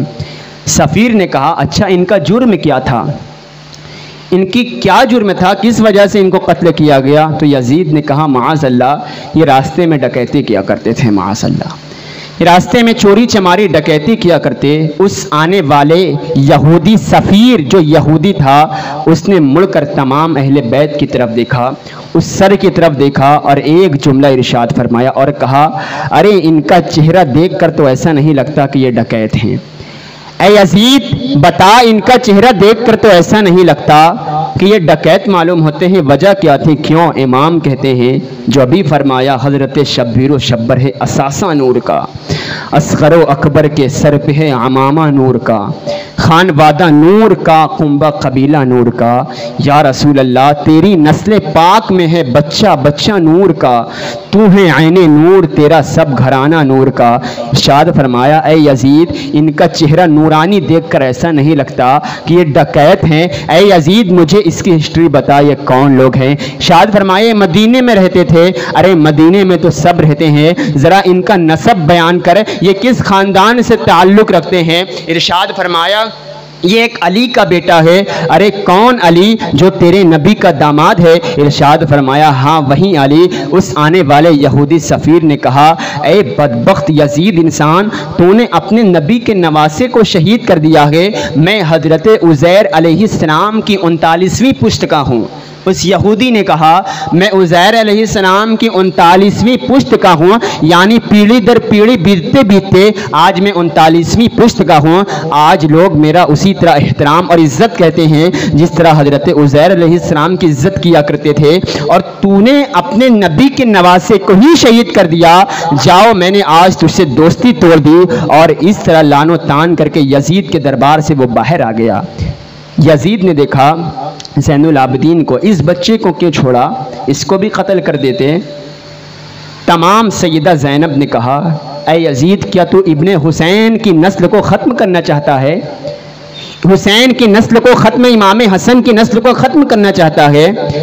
جب یزید سیدہ زینب کی طرف دیکھنے لگا، سیدہ زینب نے اپنے بال سے چونکہ پردے بھی چھین لیے گئے تھے، بال سے اپنے چہرے کو ڈھانکا، ارشاد فرمایا اے یزید بدبخت، تو نے اپنی عورتوں کو پردے میں رکھا ہے اور مصطفیٰ کی شہزادیوں کو آج تو نے بے نقاب کر دیا ہے، تجھے اللہ سبحانہ و تعالیٰ کل قیامت کے دن اس کا بدلہ ضرور دے گا۔ یزید نے کہا کہ ہم جیت گئے، تمہاری ہار ہو گئی، اسی وجہ سے آج تمہاری یہ حالت ہے۔ سیدہ زینب نے گرجتے لہجے میں کہا اے بدبخت یزید، آیت تطہیر تیری شان میں نہیں بلکہ میرے باپ اور میرے نانا کی شان میں نازل ہوئی۔ میرے آیت تطہیر میں تیرے باپ کا ذکر نہیں بلکہ میرے باپ اور میرے نانا کا ذکر ہے۔ پنجتن پاک کا مصداق تو اور تیرا باپ نہیں بلکہ ہم اور اہل بیت اطہار کے لوگ ہیں۔ جب یزید نے دیکھا کہ جناب فضہ ایک ضعیفہ عورت ہے، ارشاد فرمایا ارے اس بوڑھی عورت کا یہاں کیا کام ہے، اس کی کیوں نہیں قتل کیا؟ جیسے ہی یزیدی تلوار اٹھانے لگے تو جناب فضہ جن کا تعلق شام سے اور حبشہ سے تھا، تو یزید کے دربار میں حبشہ کے کچھ لوگ موجود تھے۔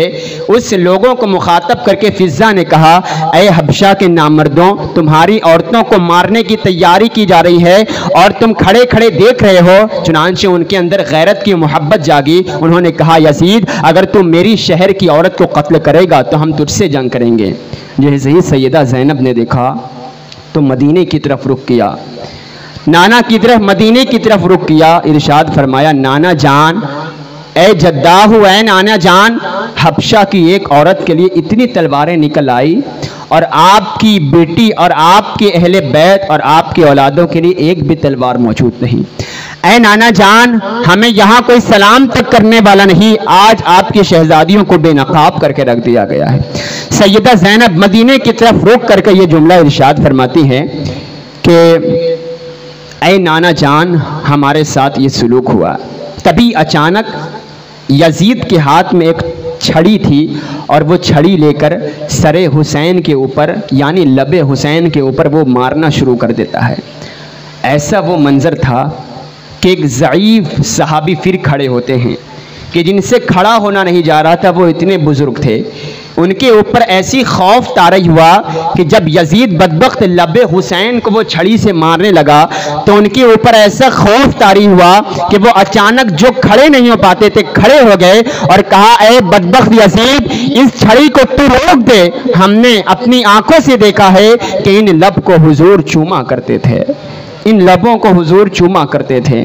ان سے رہا نہ گیا، وہ دربار سے باہر آ گئے۔ یزید نے کہا، غلطی ہو گئی، اگر کوئی خواہش ہے، کوئی تمنا ہے تو بتائیں، ہم اس کو پورا کر دیں گے۔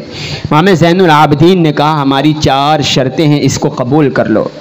پہلی شرط یہ ہے کہ مدینے ہمیں واپس جانے دیا جائے، سر حسین ہمیں واپس کر دیا جائے، امام حسین کو جس نے قتل کیا ہے اس کو میرے حوالے کیا جائے اور دمشق کی جامع مسجد میں مجھے خطبہ دینے دیا جائے۔ 4 شرطیں ہیں۔ یزید نے کہا، کس نے امام حسین کو قتل کیا؟ کسی نے کہا سنان نے قتل کیا، کسی نے کہا ہرملہ نے، کسی نے کہا سنان نے، کسی نے عدنان نے، کسی نے فلاں نے۔ اس نے کہا، خطرہ اس نے قتل کروایا جس کو حکومت کو خطرہ تھا۔ یزید نے کہا، تمہاری یہ شرطیں منظور نہیں ہوگی، لہٰذا تم خطبہ دے لو دمشق کی جامع مسجد میں۔